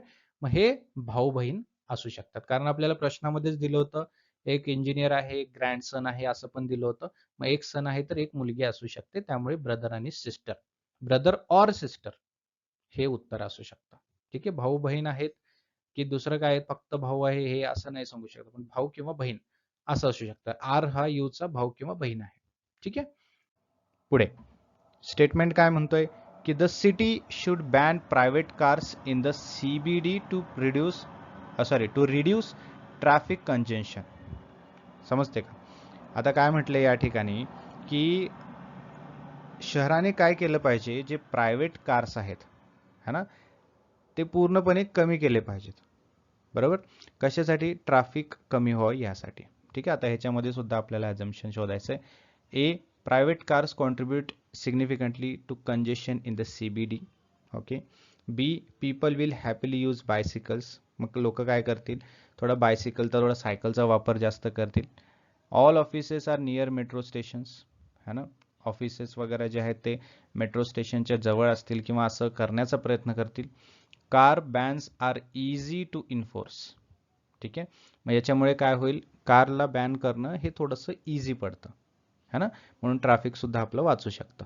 मग आता स्टेटमेंट म्हणते की शहरातले प्रायव्हेट कार्स जे आहेत त्यांना थोडंसं बॅन केलं पाहिजे, है ना, कारण त्यामुळे सीबीडी वाढतो आहे आणि तो सीबीडी रिड्यूस करण्यासाठी, है ना, सॉरी ट्रॅफिक कंजेशन रिड्यूस करण्यासाठी आपल्याला प्रायव्हेट कार्स काय केले पाहिजेत? बॅन केले पाहिजे. मग त्याला सूट होणारं जे स्टेटमेंट आहे ते आहे ऑप्शन ए, ज्यामुळे की private cars contribute significantly to congestion in the CBD. बघा पुढचं स्टेटमेंट आहे, schools must introduce coding from class 1 to make student future ready. है ना, पहिल्याच वर्गापासूनच कोडिंग जे आहे ते सुरू केलं पाहिजे, जेणेकरून पुढे जाऊन विद्यार्थ्यांना थोडंसं चांगल्या पद्धतीने कॉम्पिटिशनमध्ये उतरता येईल, कॉम्पिट करू शकतील. ठीक आहे. यानुसार ऑप्शन्स बघा, यामधून आपल्याला गृहीतक शोधायचं आहे, ॲझम्पशन शोधायचं आहे. ऑल टीचर्स नो कोडिंग, है ना, प्रत्येक शिक्षकाला कोडिंग यायला पाहिजे. B, early exposure to basic coding improves future readiness. जर अगोदरच आपण कोडिंगबद्दल ज्ञान विद्यार्थ्यांना दिलं तर पुढे जाऊन त्यांना चांगली कामगिरी करता येऊ शकते, त्याच्यासाठी ते रेडी असतील, म्हणजे कोडिंग सारख्या गोष्टीसाठी ते पुढे जाऊन रेडी असतील. सी काय म्हणतोय? Exam will be coding based only. जी परीक्षा असतील ती फक्त कोडिंग बेस्ड असतात, म्हणून त्यांना अगोदरपासूनच कोडिंग शिकवलं पाहिजे. डी म्हणतोय की चिल्ड्रन डिसलाईक टेक्स्टबुक. विद्यार्थ्यांना टेक्स्टबुक आवडत नाही, म्हणून आपण कोडिंग पद्धतीने शिकवलं पाहिजे. मग स्टेटमेंटनुसार जर बघायला गेलं तर ऑप्शन बी एक्झॅक्टली करेक्ट आणि रिलेटेबल स्टेटमेंट आहे, की आपण जर अगोदर विद्यार्थ्यांना बेसिक कोडिंगबद्दल ज्ञान दिलं तर पुढे जाऊन ते रेडी असतील अशा कोडिंग सारख्या गोष्टींसाठी, है ना. आणि स्टेटमेंट सुद्धा तेच म्हणताय की school must introduce coding from class 1. पहिल्याच वर्गापासून प्रत्येक शाळेने काय केलं पाहिजे? कोडिंग सुरू केली पाहिजे, जेणेकरून विद्यार्थी फ्युचरमध्ये रेडी असतील कोडिंग सारख्या गोष्टींसाठी. ठीक आहे. सो स्टेटमेंट आणि ऑप्शन हे काय झाले पाहिजेत? मॅच झाले पाहिजेत. ठीक आहे. पुढे स्टेटमेंट काय म्हणतंय? Government should subsidize rooftop solar to cut household electricity bills. Okay. काय म्हटले की सरकारने काय केलं पाहिजे की सोलार जर कोणाला हे हवा असेल घरावरती लावायचं असेल तर त्यासाठी सबसिडी प्रोव्हाइड केली पाहिजे. ठीक आहे, जेणेकरून काय होईल, इलेक्ट्रिसिटी बिल सुद्धा लोकांचं वाचेल. मग यानुसार जर बघायला गेलं तर स्टेटमेंट कुठला मॅच होत आहे? A, panels look aesthetically good. B, every roof is south facing. C, people like green energy for prestige. And D, rooftop solar meaningfully reduce household bills. है ना, तर हे स्टेटमेंट 4 जे आहे ते करेक्टली मॅच होत आहे, कारण स्टेटमेंट 4 म्हणते की रूफटॉप सोलार जे आहे म्हणजे वरती जे सोलार सिस्टीम लावलेली असते छतावरती, ते काय करतं, आपल्या घराचं बिल जे आहे, हाऊसहोल्ड बिल त्याला म्हणतो आपण, जसं की इलेक्ट्रिसिटी बिल त्यामध्ये येतं, हे बिल्स कमी करण्यामध्ये उपयुक्त ठरेल. बरोबर, आणि तेच स्टेटमेंट सुद्धा म्हणत आहे. पुढचा जो प्रश्न आहे तो आहे इन्फरन्स आणि कन्क्लुजन, म्हणजे निष्कर्ष बेसवरती असणार आहे. 2 स्टेटमेंट दिलेले असतील तुम्हाला, त्यावरून कुठला बरोबर ऑप्शन्सला फॉलो करतो किंवा ऑप्शन्स त्या स्टेटमेंटला फॉलो करतो हे आपल्याला सांगायचं असतं. बघा स्टेटमेंट काय आहे अगोदर लक्षात घ्या. All trekkers in the group carry water bottle. प्रत्येक ट्रेकर जो आहे, ट्रेकिंगला जाताना जे लोक ट्रेक करतात त्यांना ट्रेकर्स म्हणतो आपण, ते सगळे ट्रेकर्स काय करत आहेत, स्वतःच्या बॅगमध्ये पाणी बॉटल ठेवत असतात. There are some trekkers in the group. ग्रुपमध्ये काही ट्रेकर्स सुद्धा आहेत. मग व्हॉट फॉलोज, मग कुठलं ऑप्शन है ना ह्या स्टेटमेंट्सशी निगडीत आहे किंवा संबंधित आहे? ए, सम बॉटल कॅरीज आर ट्रेकर्स. जे काही लोक असे आहेत जे बाटल्या घेऊन किंवा बाटल्या कॅरी करतात, ट्रेकर्सच आहेत ते. ते कोण आहेत? ते ट्रेकर्सच आहेत. B, all bottle carriers are trekkers. है ना, सगळेच बॉटल कॅरी करणारे हे ट्रेकर्स आहेत.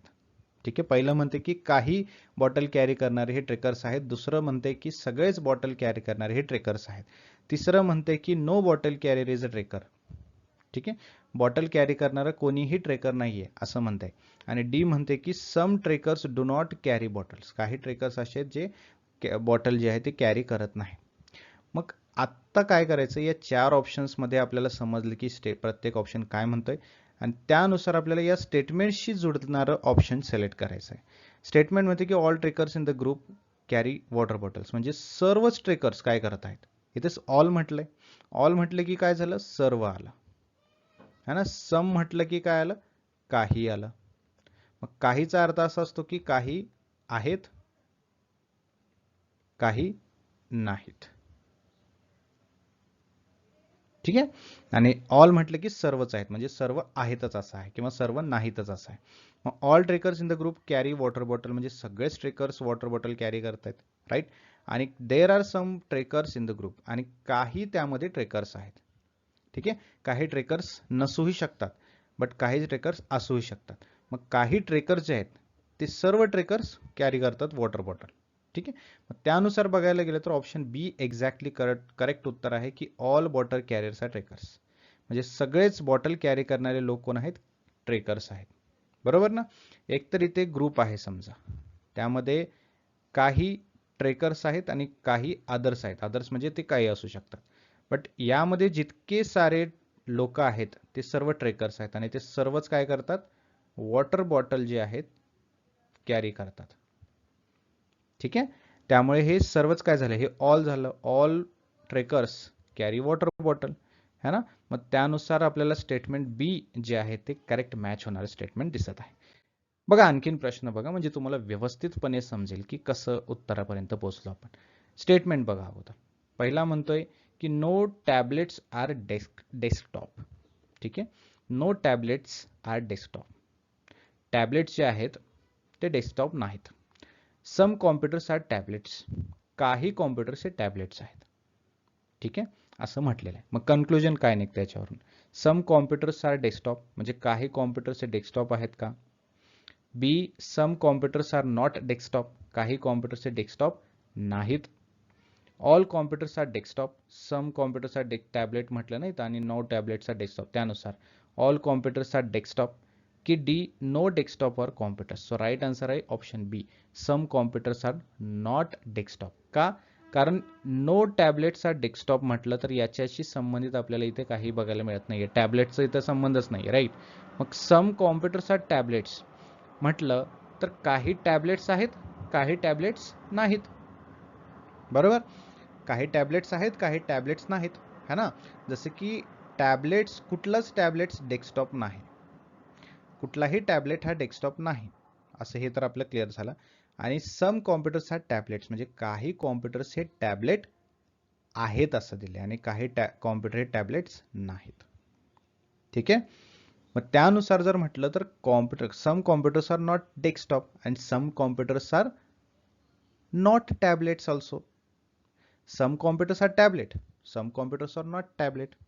म्हणजे की जे कॉम्प्युटर्स काही टॅबलेट्स नाही आहेत, मग ते काय असू शकतात, ते काही डेस्कटॉप असू शकतात, बरोबर ना. ते काही डेस्कटॉप असू शकतात, राईट. सो काही डेस्कटॉप असू शकतात, काही टॅबलेट्स असू शकतात, काही डेस्कटॉप नसू शकतात, काही टॅबलेट नसू शकतात, म्हणजे कॉम्प्युटर्स नसू शकतात, राईट. मग त्यानुसार जर सूट होणारं म्हटलं, मॅच होणारं म्हटलं तर ऑप्शन बी आहे.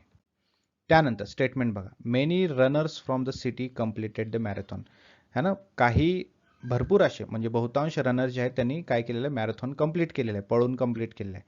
All who completed the marathon trend for at least 3 months. ज्यांनी कंप्लीट केलेलं आहे मॅरेथॉन, है ना, म्हणजे मॅरेथॉन कंप्लीट करणाऱ्यांपैकी सगळ्यांना कमीत कमी 3 महिन्याची ट्रेनिंग ही कंपल्सरी आहे, है ना. म्हणजे 3 महिन्याची ट्रेनिंग त्यांनी केलेली आहे. यानुसार काय बघा, याच्यानुसार कन्क्लुजन काय निघतं, most runners in the city trained 3 months, है ना.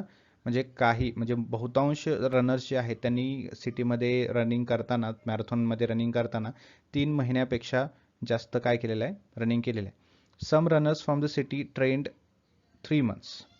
काही रनर्सने ट्रेनिंग केलेली आहे 3 महिन्यापर्यंत.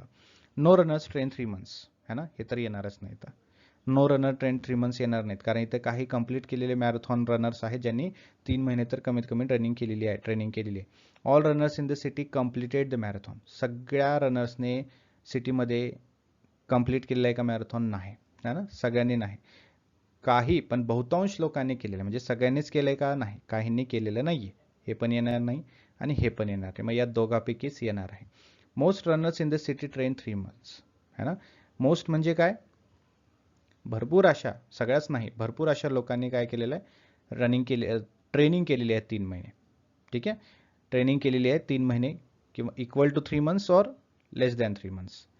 सम runners from the city trained less than 3 months or equal to 3 months. Okay. जर एक्झॅक्ट करेक्ट म्हटलं तर बी यायला पाहिजे ऑप्शन, कारण यामध्ये काय म्हटलेलं आहे की some runners from the city trained 3 months आणि ए ऑप्शन म्हणते की most runners in the city trained 3 months. ठीक आहे. मोस्ट म्हणजे काय, जवळपास सगळे. मेनी म्हणजे काय, भरपूर. मेनी म्हणजे भरपूर दिलेलं आहे, कारण स्टेटमेंटमध्ये मेनी दिलेलं आहे, मोस्ट दिलेलं आहे का, मोस्ट असतं तर मग आपण ए बरोबर केलं असतं. इथे मेनी दिलेलं आहे, मेनी बघा इथे शब्दानुसार केलेलं आहे बरं का, शब्दानुशब्द जर आपण व्यवस्थित केलं तर आपल्याला करेक्ट आन्सरपर्यंत पोहोचता येईल. पुढे, most cafes on MG road close by 10 PM. Bean hub is the cafe on MG road. ठीक आहे. मोस्ट ऑफ द कॅफेज असे आहेत जे की 10 वाजता बंद होतात आणि बीन हब एक असा कॅफे आहे जो की MG रोडवरती आहे. ठीक आहे. Which is the reasonable inference, bean hub definitely closes by 10 PM. कारण MG रोडवरती सर्व म्हणजे मोस्ट ऑफ दी कॅफेज जे आहेत ते 10 वाजता बंद होतात आणि MG रोडवरती वरचाच एक कॅफे आहे बीन हब. ठीक आहे, जो की डेफिनेटली एक्झॅक्टली 10 वाजता बंद होतो. Bean hub can not close by 10, म्हणजे बीन हब हा जो कॅफे आहे MG रोडवरचा तो 10 वाजता बंद होत नाही. See, it is possible that bean hub closes by 10 PM. हे पॉसिबल आहे की बीन हब 10 वाजता बंद होऊ शकतं.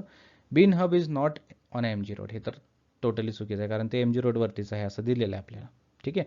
सो त्यानुसार जर म्हटलं तर पॉसिबल आहे की 10 वाजता बीन हब सुद्धा बंद होईल, कारण MG रोडवरती सर्व कॅफेज काय होत आहेत, बंद होत आहेत आणि बीन हब हा MG रोडवरतीच आहे. ठीक आहे, त्यानुसार पॉसिबल आहे बीन हब जो आहे तो MG रोडवरचा कॅफे 10 वाजता बंद होऊ शकतो. पुढचा आहे स्ट्रेंथन आणि वीकन आर्ग्युमेंट. ठीक आहे. आर्ग्युमेंट म्हणतोय की introducing congestion pricing will reduce peak hours traffic. ठीक आहे. Which strengthens the most, option B, कारण यामध्ये काय म्हटलंय की इन similar cities traffic fell by 20-30% after congestion pricing. Okay. पुढचा प्रश्न, a person facing east turns left and walks 5 meter. बघा आता पहिले हे काढून घेऊ आपण. ठीक आहे, right. A person facing east. आता ईस्ट कडे तोंड आहे त्याचं. फेस सांगितलं ना आपल्याला, ईस्ट कडे त्याचं तोंड आहे. राईट. काय म्हणताय, the person facing east turns left and walk 5 metre. आता इकडे तोंड आहे त्याचं, इकडून लेफ्ट म्हटल्यानंतर कुठे जाणार, इकडे जाणार. किती गेलेला आहे, 5 मीटर. 5 मीटर. ठीक आहे. Then turns left and walk 7 metre. आता इथून 7 मीटर पर्यंत तो चाललेला आहे, बरोबर ना. आता 5 मीटर बिंदूपासून जेव्हा तो वर गेलेला आहे 5 मीटर पर्यंतचं फेस कुठे आहे, आता नॉर्थ साईडला आहे. मग तिकडे फेस करून जर लेफ्ट म्हटलं तर कुठे येणार, वेस्ट साईडला येणार. वेस्ट साईडला तो 7 मीटर पर्यंत चालत गेलेला आहे. त्यानंतर पुढे then turns right and walks 4 metre. त्यानंतर त्यांनी काय घेतलेलं आहे, 4 मीटर पर्यंत राईट घेतलेला. आता ह्याच्यावरून जावं लागेल आपल्याला, काही हरकत नाही. 4 मीटर पर्यंत. ठीक आहे. 4 मीटरला त्यांनी राईट घेतलेला आहे, म्हणजे राईट घेतल्याने 4 मीटर पर्यंत चालत गेलेला आहे. And again turns right and walk 7 metre. म्हणजे तेवढंच 7 मीटर पर्यंतच काय केलेलं आहे त्यांनी, परत चालत गेलेलं आहे. ठीक आहे. मग फायनल फेसिंग डिरेक्शन काय आहे त्याचं, आता कुठे फेस आहे त्याचं तुम्हीच सांगा. इकडे फेस आहे, जिकडे अगोदर तो फेस करून थांबला होता, बरोबर. ईस्ट. ईस्टला त्याचं फेसिंग आहे. आता हे आपल्याला एकदम सोप्या पद्धतीने का सांगता आलं की ईस्टला बरोबर त्याचं तोंड आहे म्हणून, कारण आपण हे तयार केलेलं आहे आणि या तयारीनुसार आपण बिंदूपासून एक्झॅक्टली त्याला डिरेक्ट केलेलं आहे, म्हणजे डायरेक्शन दिलेलं आहे, बरोबर ना. बाण लावून आपण डिरेक्शन दिलेलं आहे, त्यामुळे आपल्याला हे सोप्या पद्धतीमध्ये करता आलेलं आहे. ठीक आहे. आता बघा, खूप खूप जास्त सोपा प्रश्न आहे, परंतु तुम्हाला व्यवस्थितपणे डोकं लावता आलं तरच तुम्हाला आन्सर देता येईल. इन द इव्हनिंग, आता संध्याकाळची वेळ आहे. If a man is facing his on shadow, तो काय करतोय, त्याच्याच सावलीकडे तोंड करून उभा आहे. मग तो कुठल्या दिशेला तोंड करून उभा आहे. ठीक आहे. सायंकाळची वेळ आहे आणि तो त्याच्या सावलीकडे तोंड करून उभा आहे, म्हणजे तो कुठल्या डिरेक्शनला तोंड करून उभा आहे. आता सायंकाळच्या वेळेला है ना, सूर्य कुठल्या दिशेला असतो हे लक्षात घ्या अगोदर. जेव्हा सकाळ असते, ठीक आहे, तेव्हा सूर्य कुठून उगवतो, ईस्ट साईडने. ठीक आहे, पूर्वेकडून. जेव्हा दुपार होते तेव्हा तो सेंटरला येतो आणि जेव्हा संध्याकाळ होते तो पूर्णपणे वेस्टला येऊन जातो. ठीक आहे. मग वेस्ट साईडला सूर्य आहे, बरोबर. आणि जी शॅडो असते ते ऑब्व्हियसली त्याच्या अपोजिट असते, म्हणजे सूर्याच्या अपोजिट. मग सूर्य जर वेस्ट साईडला आहे तर त्याची सावली कुठल्या साईडला असणार आहे, ईस्ट साईडला असणार आहे, बरोबर. ईस्ट साईडला असणार आहे. मग ईस्ट ऑप्शन आहे का, आहे. ऑप्शन बी हे त्याचं करेक्ट राईट आन्सर आहे. ठीक आहे. ही गोष्ट समजून घ्या, अशा ट्रिक्स तुम्हाला वापरावे लागतील तेव्हाच तुम्ही राईट आन्सर देऊ शकाल. ओके, पुढचा प्रश्न बघा, थोडासा ट्रिकी आहे. ठीक आहे.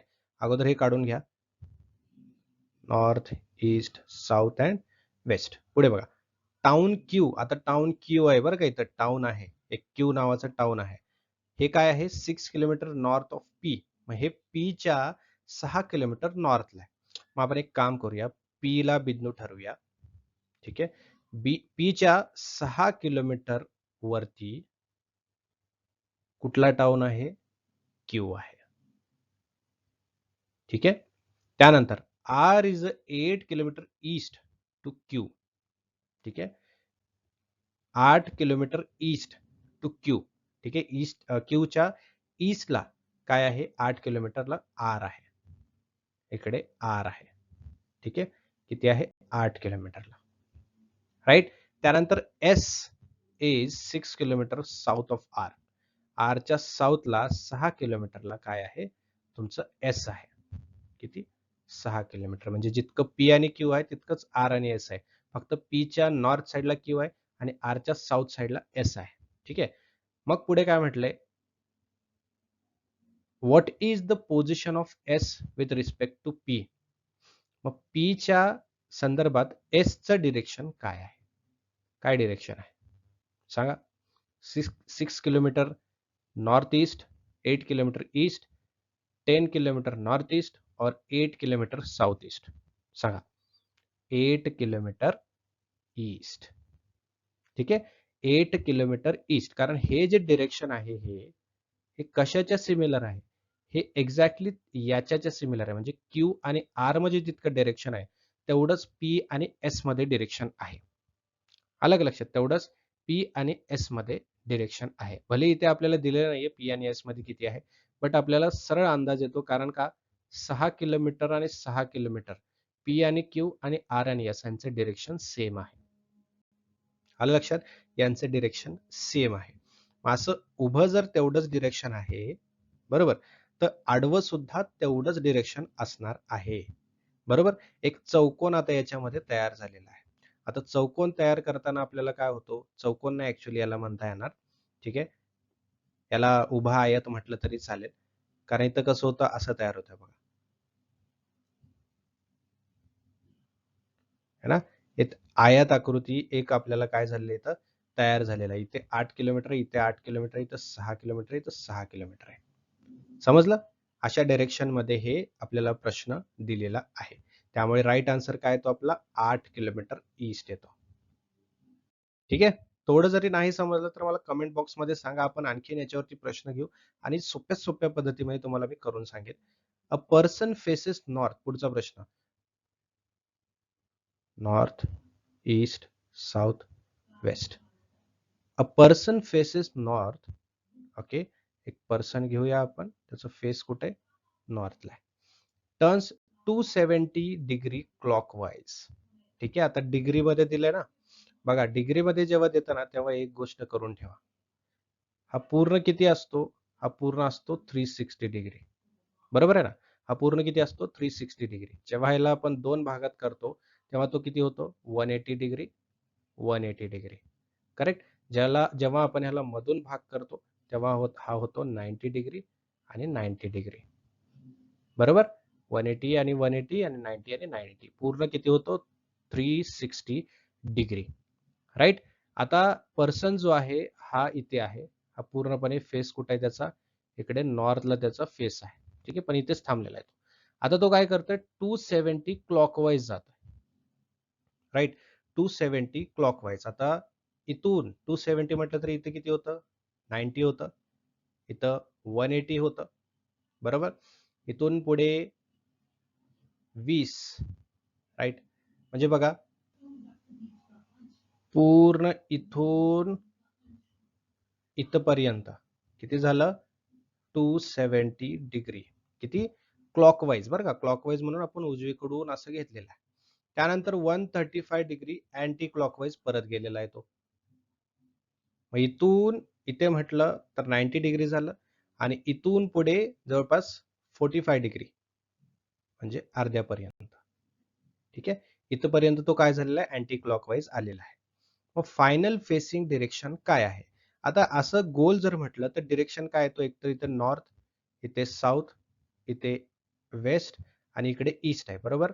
या भागामध्ये येतं नॉर्थ ईस्ट, या भागामध्ये येतं साऊथ ईस्ट, या भागामध्ये येतं साऊथ वेस्ट आणि या उरलेल्या भागामध्ये येतं नॉर्थ वेस्ट. ठीक आहे. मग त्याचं डिरेक्शन कुठे आहे आता, आता या ठिकाणी आहे. मग हे काय आहे साऊथ ईस्ट आहे. बरोबर. समजलं, हे कुठला भाग आहे साऊथ ईस्ट, म्हणून आपलं ऑप्शन सी या ठिकाणी करेक्ट येतं. समजलं, म्हणून ऑप्शन सी या ठिकाणी करेक्ट येतं. बघा आता व्यवस्थितपणे एकदा तुम्हाला सांगतो, हे सगळं मला अगोदर काढून घेऊ द्या म्हणजे तुम्हाला व्यवस्थितपणे मला सांगता येईल. बघा डिग्रीज म्हटलं तर 360 डिग्री हा टोटल आहे, हे आपल्याला कळायला पाहिजे. ठीक आहे, टोटल सर्कल जो आहे हा किती आहे 360 डिग्रीचा आहे. करेक्ट. यामध्ये चार भाग करूया आपण. हे चार भाग काही नसून हे तुमचे डिरेक्शन्स आहेत. राईट. या ठिकाणी याचा हा पूर्ण भाग येतो तुमचा नॉर्थ ईस्ट. बरोबर, कारण नॉर्थ आणि ईस्टच्या मध्ये आहे हा, म्हणून नॉर्थ ईस्ट. त्यानंतर हा पूर्ण भाग येतो तुमचा साऊथ ईस्ट, कारण साऊथ आणि ईस्टच्या मध्ये आहे. साऊथ आणि वेस्टच्या मध्ये म्हटलं तर साऊथ वेस्ट आणि नॉर्थ आणि वेस्टच्या मध्ये म्हटलं तर नॉर्थ वेस्ट. ठीक आहे, पूर्ण आहे 360 डिग्री. किती आहे 360 डिग्री आहे. करेक्ट. जस्ट अ सेकंड, पूर्ण किती आहे 360 डिग्री आहे. हा आहे 90, हा आहे 90, हा आहे 90, हा आहे 90. ठीक आहे, हा पूर्ण असतो 180 आणि हा पूर्ण असतो 180. ठीक आहे, मग तुम्हाला असं जर विचारलं 135 मग तुम्ही काय कराल? ठीक आहे. इथून 1 धरायचा म्हणजे इथं 10 धरायचं. 20, 30, 40, 50, 60, 70, 80 आणि हा 90. ठीक आहे. नंतर 100, 110, 120, 130, 140, 150, 160, 170 आणि ह्या 180. बरोबर? 190, 200, 210, 220, 230, 240, 250, 260 आणि हा 270. ठीक आहे. 280, 290, 300, 310, 320, 330, 340, 350 आणि 360 डिग्री. ठीक आहे. असं करायचं. मग तुम्हाला आता इथे विचारलं समजा की 130 फूट किती येतं है ना. आता इथे एवढं 90 झालं, मग 100, 110, 120, 130 इथे झालं 130. ह्यांच्यामध्ये झालं 135. बरोबर ना. ह्याच्यामध्ये झालं 135. मग असं सोप्या पद्धतीने तुम्हाला डिग्री मध्ये काढता येऊ शकतं. ठीक आहे. पुढचा प्रश्न बघा. पुढचा प्रश्न बघा. In the morning Prerna faces pole and her shadow falls to her right. Which direction is she facing? खूप मजेदार प्रश्न आहे की प्रेरणा सकाळी सकाळी उठलेली आहे, एका पोलकडे तोंड करून थांबलेली आहे, परंतु तिची सावली तिच्या उजव्या साईडला आहे. ठीक आहे. मग तिचं फेस कुठल्या साईडला असणार आहे? सकाळी सकाळी सूर्य कुठे असतो?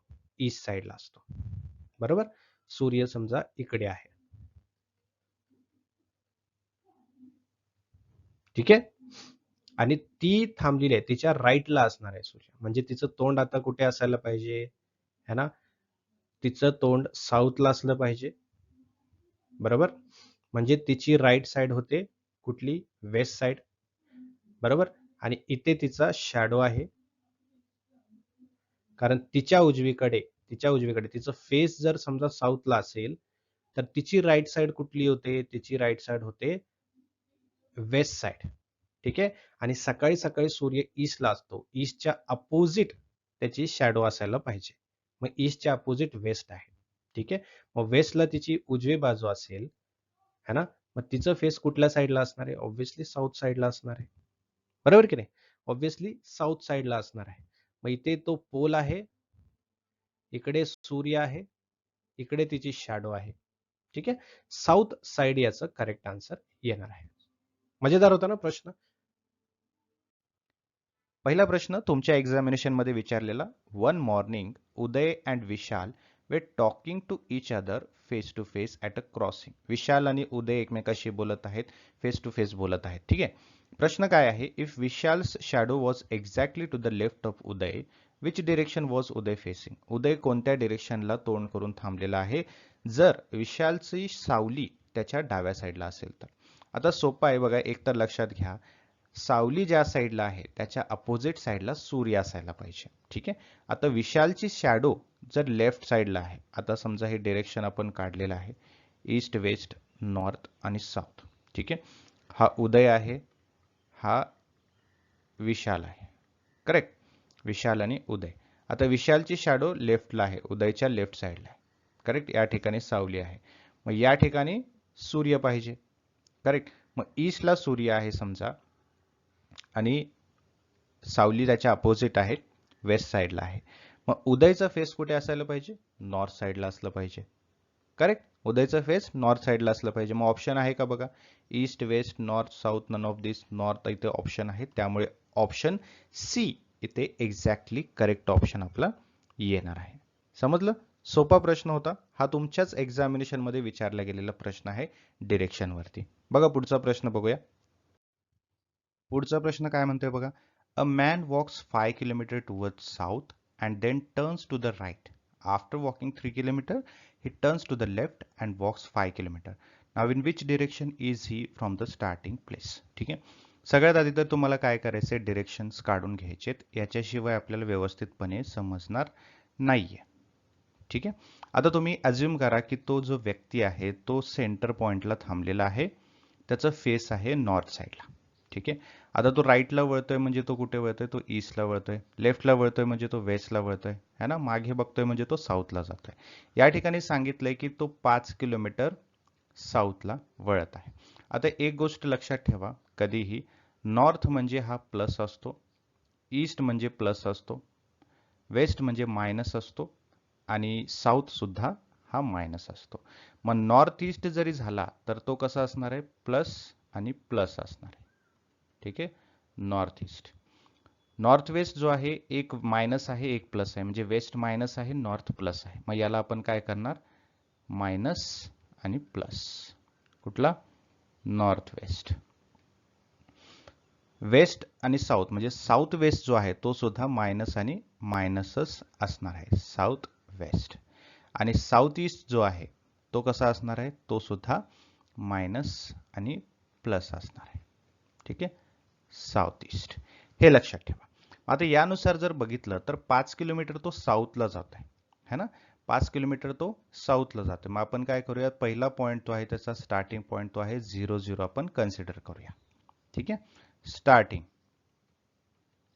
पॉईंट 0 त्यानंतर तो जातो 5 किलोमीटर साऊथ. राईट. मग याचाच अर्थ काय आहे, तो कुठे चाललाय, मायनस. राईट, तो चाललाय मायनस. आता या ठिकाणी 0 आणि इथे -5 करूया आपण. ठीक आहे, पुढे काय झालं बघा, after 3 kilometer sorry he turns to the right. 5 kilometer साऊथला आल्यानंतर तो राईट टर्न घेतोय. आता साऊथला आल्यानंतर त्याचा फेस कुठे आहे, साऊथला आहे. त्याचा राईट टर्न म्हणजे कुठे जाणार आहे, तो जाणार आहे वेस्टला.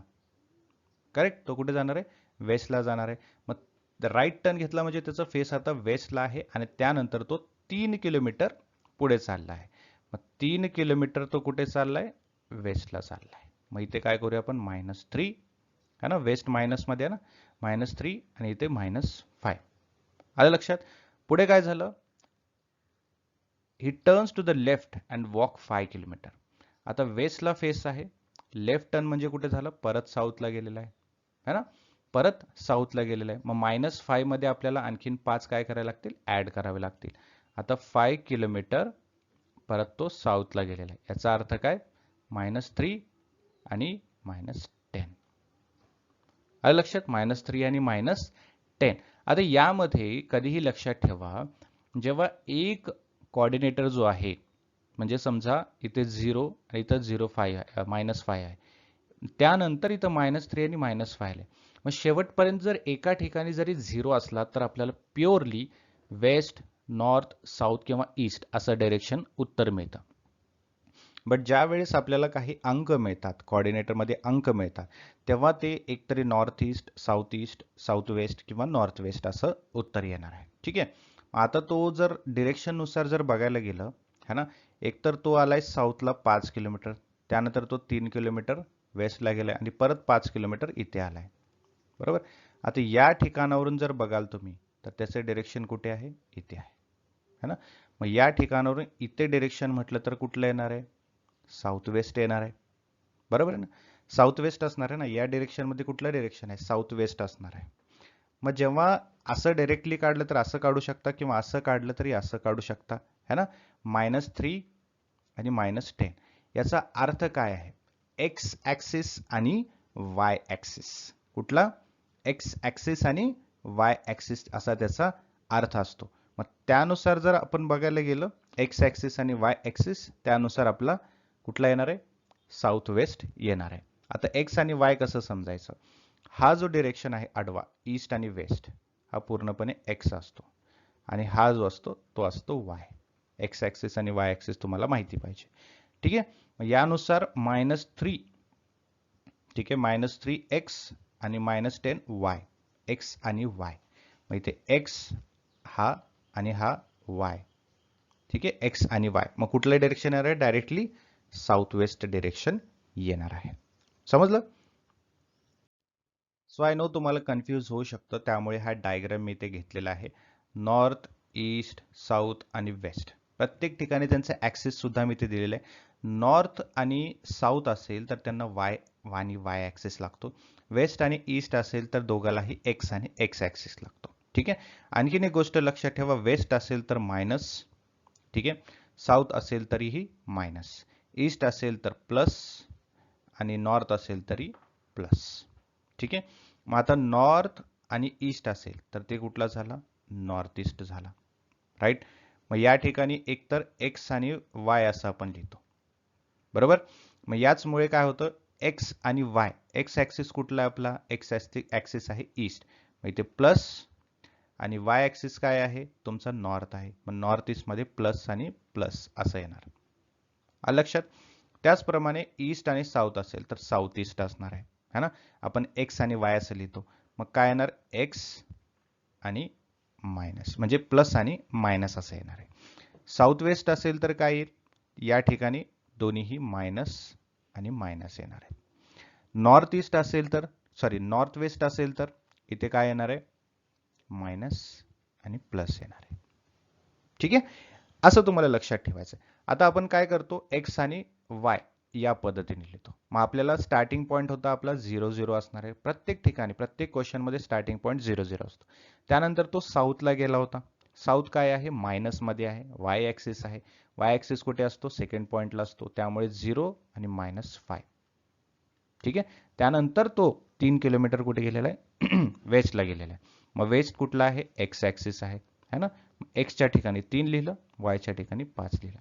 परत तो साऊथला गेलेला आहे, म्हणजे मायनसमध्ये गेलेला आहे आणि वाय ॲक्सिसला गेलेला आहे. मग वाय ॲक्सिसमध्ये आपल्याला 5 एक्स्ट्रा ॲड करायला लागतील या ठिकाणी, है ना.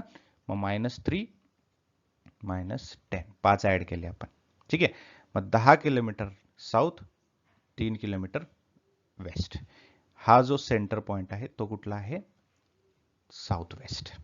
आलं लक्षात. त्यामुळे आपलं राईट आन्सर जो होता तो आला होता साऊथ वेस्ट. समजलं.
पुढचा प्रश्न बघा. The post office is the east of the school while my house is the south of the school.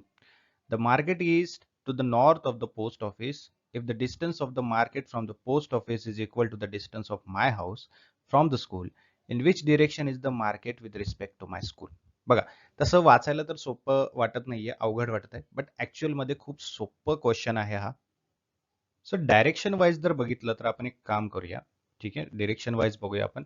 The post office is the east of the school. आपण स्कूल जो आहे, एस म्हणजे school, स्कूलच्या ईस्टला काय आहे? Post office. Right, post office आहे. पुढे बघा, post office is to the east of the school while my house is the south of the school. आता स्कूलच्या साऊथ साइडला हाऊस आहे, घर आहे. ठीक आहे, हे झालं. पुढे the market is to the north of the post office. आता पोस्ट ऑफिस इथे आहे, पोस्ट ऑफिसच्या नॉर्थ साइडला मार्केट आहे. ठीक आहे, असं डायरेक्शन वाईज बघतो आहे आपण. बघूया, मार्केट आहे. ठीक आहे, the distance of the market from the post office is equal to the distance of my house. म्हणजे जितका हा डिस्टन्स आहे तितकाच स्कूल आणि हाऊसचा सुद्धा असायला पाहिजे, सिमिलर. ठीक आहे, म्हणजे समजा हे 4 किलोमीटर असेल तर हे सुद्धा 4 किलोमीटरच असायला पाहिजे. राईट. पुढे, in which direction the market with the respect to my school. हा सोपा आहे है ना. स्कूल पासून मार्केट हे विचारले आपल्याला. आता हे नॉर्थ आहे, इथे तर आपण डायरेक्शन बघितलेलं आहे, आपले डायरेक्शन आहेत है ना. मग ही साइड कुठली डायरेक्शन असणार आहे? ही साइड असणार आहे तुमची नॉर्थ ईस्ट. ऑप्शन आहे का नॉर्थ ईस्ट? आहे. Option B north east exactly correct answer येणार आहे. सोप्या भाषेत हे आपल्याला उत्तर अशा पद्धतीने करता येऊ शकतं. पुढचा प्रश्न बघा. A direction pole was situated on crossing. जी क्रॉसिंग असते, ट्रॅक समजा तरी चालेल किंवा चौक समजा तरी चालेल. Due to an accident to the pole turned in such a manner that the pointer which was showing east started showing south. Right? One traveler went to the wrong direction thinking it to be west. In what direction actually he was traveling? आता काय झालेलं आहे, क्रॉसिंगच्या ठिकाणी accident झाल्यामुळे जो direction ईस्टला दाखवत होता तो बाण आता साऊथला दाखवत आहे. ठीक आहे, आता जर बघायला गेलं तर या ठिकाणी आपण याचा वापर करूया. ठीक आहे, अगोदर पोल दाखवत होता इथे जो ईस्टला आहे, तो आता दाखवतोय साऊथला है ना. म्हणजे याचा अर्थ आता नवीन डिरेक्शन झालेलं आहे. काय झालेलं आहे, आता साऊथला जे आहे ते ईस्ट आलेलं आहे. मग इथे ईस्ट आहे तर इथे वेस्ट असेल, इथे वेस्ट असेल तर इथे असलं पाहिजे नॉर्थ, आणि इथे असलं पाहिजे काय, आपला साऊथ. ठीक आहे, आता त्यांनी काय समजलेलं आहे, ह्या नवीन डिरेक्शन नुसार, चुकीच्या बट नवीन डिरेक्शन नुसार तो वेस्ट आहे असं समजून गेलेला आहे. मग वेस्ट समजून तो इकडे गेलेला आहे, इकडे वेस्ट आहे असं समजून गेलेलं आहे. मग हे ऍक्च्युअल मध्ये कुठलं डिरेक्शन आहे? ऍक्च्युअल मध्ये तो आहे नॉर्थ डिरेक्शन. बरोबर, ऍक्च्युअल मध्ये कुठलं डिरेक्शन आहे? नॉर्थ डिरेक्शन आहे. मग आपलं राईट आन्सर काय असायला पाहिजे? ए नॉर्थ. आणि एक्झॅक्टली तेच राईट आन्सर आहे. काय आहे? North side. समजलं, डिरेक्शन चेंज झाल्यामुळे असं झालेलं आहे. त्याला समजलं की वेस्ट साइड ही इकडे आहे म्हणून तो तिकडे वळालाय, परंतु ती ऍक्च्युअल मध्ये कुठली आहे? North side. आणि त्याचा राईट आन्सर हेच आहे, नॉर्थ साइड. कारण प्रश्न आपल्याला विचारलेला आहे in what direction actually he was travelling. ठीक आहे, त्यामुळे नॉर्थ करेक्ट येतो. पुढचा प्रश्न बघा. After walking 6 kilometre I turned right and covered distance of 2 kilometre, then turned left and covered distance of 10 kilometer. In the end, I was moving towards north. From which direction did I start my journey? ठीक आहे, असं विचारलेलं. आता इथे समजा तो assume करूया आपण नॉर्थ साइडला डिरेक्शनला तोंड करून आहे. आफ्टर वॉकिंग 6 किलोमीटर, 6 किलोमीटर तो नॉर्थला गेलाय समजा 6 किलोमीटर. ठीक आहे, तिथून तो राईट टर्न घेतलेला आहे. राईट टर्न घेऊन तो 2 किलोमीटर चाललेला आहे. त्यानंतर त्यांनी डिस्टन्स कव्हर केलेला आहे आणि 10 किलोमीटर नंतर तो काय केलेला आहे? लेफ्ट टर्न घेतलेला आहे. ठीक आहे, 10 किलोमीटर, एक सेकंड. ठीक आहे, बरोबर आहे. ठीक आहे, इन द एंड है ना, शेवटी काय झालेलं आहे? I was moving towards the north. बरोबर आहे, नॉर्थला तो चाललेला आहे. From which direction did I start my journey. ठीक आहे, मग आपल्याला ते विचारले कुठल्या डिरेक्शनने केलंय, तर ऑब्व्हियसली साऊथने केलेलं आहे. आता इथून जर बघायला गेलं तर हे कुठलं डिरेक्शन आहे? साऊथ आहे त्यासाठी है ना, तर साऊथ याचं उत्तर करेक्ट येणार आहे. पुढचा प्रश्न बघा. Rasik walks 20 metre north, then he turns right and walks 30 metre, then he turns right and walks 35 metre.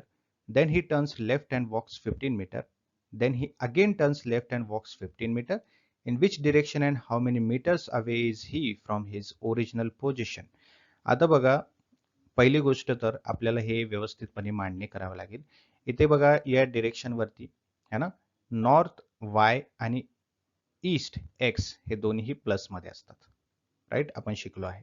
South Y आणि वेस्ट एक्स हे दोन्ही मायनस मध्ये असतात, राईट. हे गोष्टी लक्षात ठेवा. ठीक आहे, इथे आपण लिहूनच ठेवूया.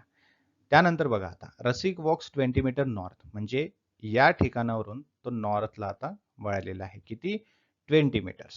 मग प्लस मध्ये आहे है ना, आपल्याला एक्स आणि वाय हे काढायचं आहे, राईट. आता नॉर्थ हा वाय आहे. आता स्टार्ट पॉइंट तर आपण काय घेतो, नेहमी 0 आणि 0 असं घेतो. आता इथे आहे, पहिला आहे नॉर्थ. नॉर्थ म्हणजे काय? वाय. ठीक आहे, आणि प्लस मध्ये आहे. मग एक्स 0 आहे आणि वाय इथे आता काय येणार आहे, 20 मीटर्स, राईट. हे पहिला झाला. पुढे then he turns right, right, then he turns right. आता इथे आहे, इथून राईट घेतलाय त्याने, म्हणजे कुठे झालं, ईस्टला आलेला आहे, म्हणजे एक्स. ठीक आहे, आता एक्स ची व्हॅल्यू आपल्याला येईल. पुढे काय आहे, ईस्टला आहे तो. ठीक आहे, मग एक्स ची व्हॅल्यू किती आहे, 30 आणि इथे 20, करेक्ट. त्याच्या पुढे बघा, then he turns right and walks 35 metre. आता राईट घेतलेला, राईट म्हणजे आता कुठे तो, आता तो साऊथच्या दिशेने तोंड करून आहे. साऊथ म्हणजे वाय आहे आणि मायनस मध्ये आहे, राईट. वाय आहे आणि मायनस मध्ये आहे. मग वायचा आपल्याला काय 20च्या जागी आता घ्यावं लागेल, म्हणजे 30 आणि 20 मध्ये 35 काय करावं लागेल, मायनस करावं लागेल, कारण वाय हा मायनस मध्ये येतो, साऊथ मायनस मध्ये येतो, राईट. मग 35 मायनस 20 केलं तर आपल्याला मिळतं 15. 15 कसं येईल, मायनस मध्ये, कारण आपण 20 मायनस 35 करतोय बरं का, आपल्याला समजण्यासाठी आपण 35 घेतला. सो किती येणार इथे, मायनस 15. ठीक आहे, पुढे बघा, then he turns left and walk 15. आता इथून लेफ्ट, बरोबर, इथून लेफ्ट म्हणजे कुठे, आता परत तो ईस्टला, एक्स म्हणजे प्लस मध्ये, बरोबर, प्लस मध्ये, ईस्ट, ईस्ट म्हणजे एक्स, म्हणजे 30 मध्ये आता आपल्याला प्लस करावे लागतील. किती, 15 प्लस करावे लागतील. मग 15 प्लस केले तर 45 आणि मायनस 15, करेक्ट. पुढे then he again turns left and walk 15. आता लेफ्ट घेतलंय, परत लेफ्ट म्हणजे नॉर्थ कडे तोंड केलंय. नॉर्थ म्हणजे प्लस आणि वाय. ठीक आहे, नॉर्थ म्हणजे प्लस आणि वाय. मग 45 हा जसंचा तसा आणि वाय मध्ये आपल्याला ऍड करावं लागेल, बरोबर ना.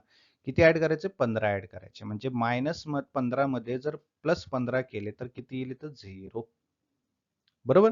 मग आपल्याला किती मिळालं, 45 इतकं डिस्टन्स मिळालेलं आहे. मग 45 ऑप्शन मध्ये आहे का, आहे, ऑप्शन डी मध्ये आहे. फेस कुठे आहे, ईस्टला. ठीक आहे, आलं लक्षात. 45 मीटर्स तो चाललेला आहे आणि ईस्टला त्याचं आता डिरेक्शन असणार आहे. ठीक आहे, समजलं. अशा प्रकारे पुढचा प्रश्न बघा, there are 4 towns P, Q, R and T.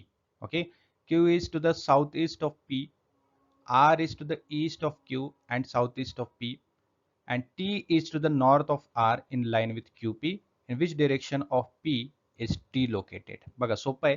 या ठिकाणी आपल्या डिरेक्शन काढूनच व्यवस्थितपणे समजू शकतं. कॅल्क्युलेशन नुसार जर आपण काढलं तर थोडंसं अवघड जाऊ शकतं. अशा प्रश्नाला डिरेक्शन वाईजच आपण काढलं तर व्यवस्थितपणे आपल्याला कळू शकतं. ठीक आहे, there are 4 towns P, Q, R and T. P, Q, R and T असे 4 टाउन्स आहेत. ठीक आहे, क्यू जो आहे is to the south east of P. मग आपण पी ला काय करूया, पी ला आपण सेंटर पॉईंट ठेवूया इथे. P is a centre point. ठीक आहे, P च्या साऊथ वेस्टला काय आहे, क्यू आहे. साऊथ वेस्ट म्हणजे कुठे, हे साऊथ वेस्ट कोण आहे, क्यू आहे. ठीक आहे, साऊथ वेस्टला क्यू आहे. ठीक आहे, हे डिरेक्शन लक्षात ठेवा बरं का, हे आपण काढलेलं इथे. त्यानंतर पुढे बघा, R is to the east of Q. आता क्यूच्या ईस्टला आपण एक्झॅक्टली ईस्टला काय करूया, कोणाला ठेवूया, आर ला ठेवूया. आता त्याच्या पुढे काय म्हटलंय बघा, साऊथ ईस्ट ऑफ पी है ना, R is the east of Q. क्यूच्या ईस्टला आर आहे आणि साऊथ ईस्ट पीच्या साऊथ ईस्टला आहे. आता हे साऊथ ईस्ट बरोबर आहे, बरोबर आलेलं आहे साऊथ ईस्ट है ना. पीच्या साऊथ ईस्टला आर आहे आणि क्यूच्या ईस्टला आहे आर. पुढे बघा, T is to the north of R. आरच्या नॉर्थला म्हणजे एक्झॅक्टली सरळ वरती कोण आहे, जस्ट अ सेकंड, व्यवस्थितपणे घेऊया आपण, है ना. एक्झॅक्टली आरला, आरच्या नॉर्थला कोण आहे, टी आहे, है ना. आणि पुढे काय म्हटलंय, is to the north of R in line with Q P, म्हणजे क्यू पी आणि टी, या क्यू पीच्या लाईनलाच टी सुद्धा असला पाहिजे असं म्हटलेलं आहे. ठीक आहे, आता हे लाईनला व्यवस्थितपणे आलेलं आहे. पुढे in which direction of P is T, आता पीच्या कुठल्या डिरेक्शनला टी आहे, तर ऑब्विस आहे इथे जर सरळ आपण बघितलं तर ही कुठली डिरेक्शन आहे, एक तर नॉर्थ आणि ईस्ट, म्हणजे हे नॉर्थ ईस्ट असणार आहे. मग नॉर्थ ईस्ट आहे का ऑप्शन मध्ये, आहे. ऑप्शन ए नॉर्थ ईस्ट हे एक्झॅक्टली बरोबर आहे. आता तुम्ही कन्फ्यूज नका हो, बघा हेच प्रश्न, हे माझे बनवलेले प्रश्न किंवा कुठून घेतलेले प्रश्न आहेत, हे तुमच्या एक्झाम मध्ये विचारलेला प्रश्न आहे. समजलं, तुमच्या एक्झामिनेशन मधला हा प्रश्न आहे. तर अशा प्रकारे तुम्ही हा प्रश्न सोडवू शकता डिरेक्शनचा. पुढचा प्रश्न बघा, the door of B's house faces east from the back side of his house. B walks straight 50 meters. Again he walks 25 meters after turning to his left. Then he turns to his right and walks 50 meters. Finally he turns towards the north and walks 25 meters and stops. Okay, what is the distance between the starting and end point? आता बघा याला आपल्याला direction वाईजच करावं लागेल, तेव्हाच आपल्याला कळेल. एक तर त्याचं ईस्ट साईडला घराचं तोंड करून तोंड केलेलं आहे किंवा फेस आहे घराचं, बी त्याचं हाऊस आहे.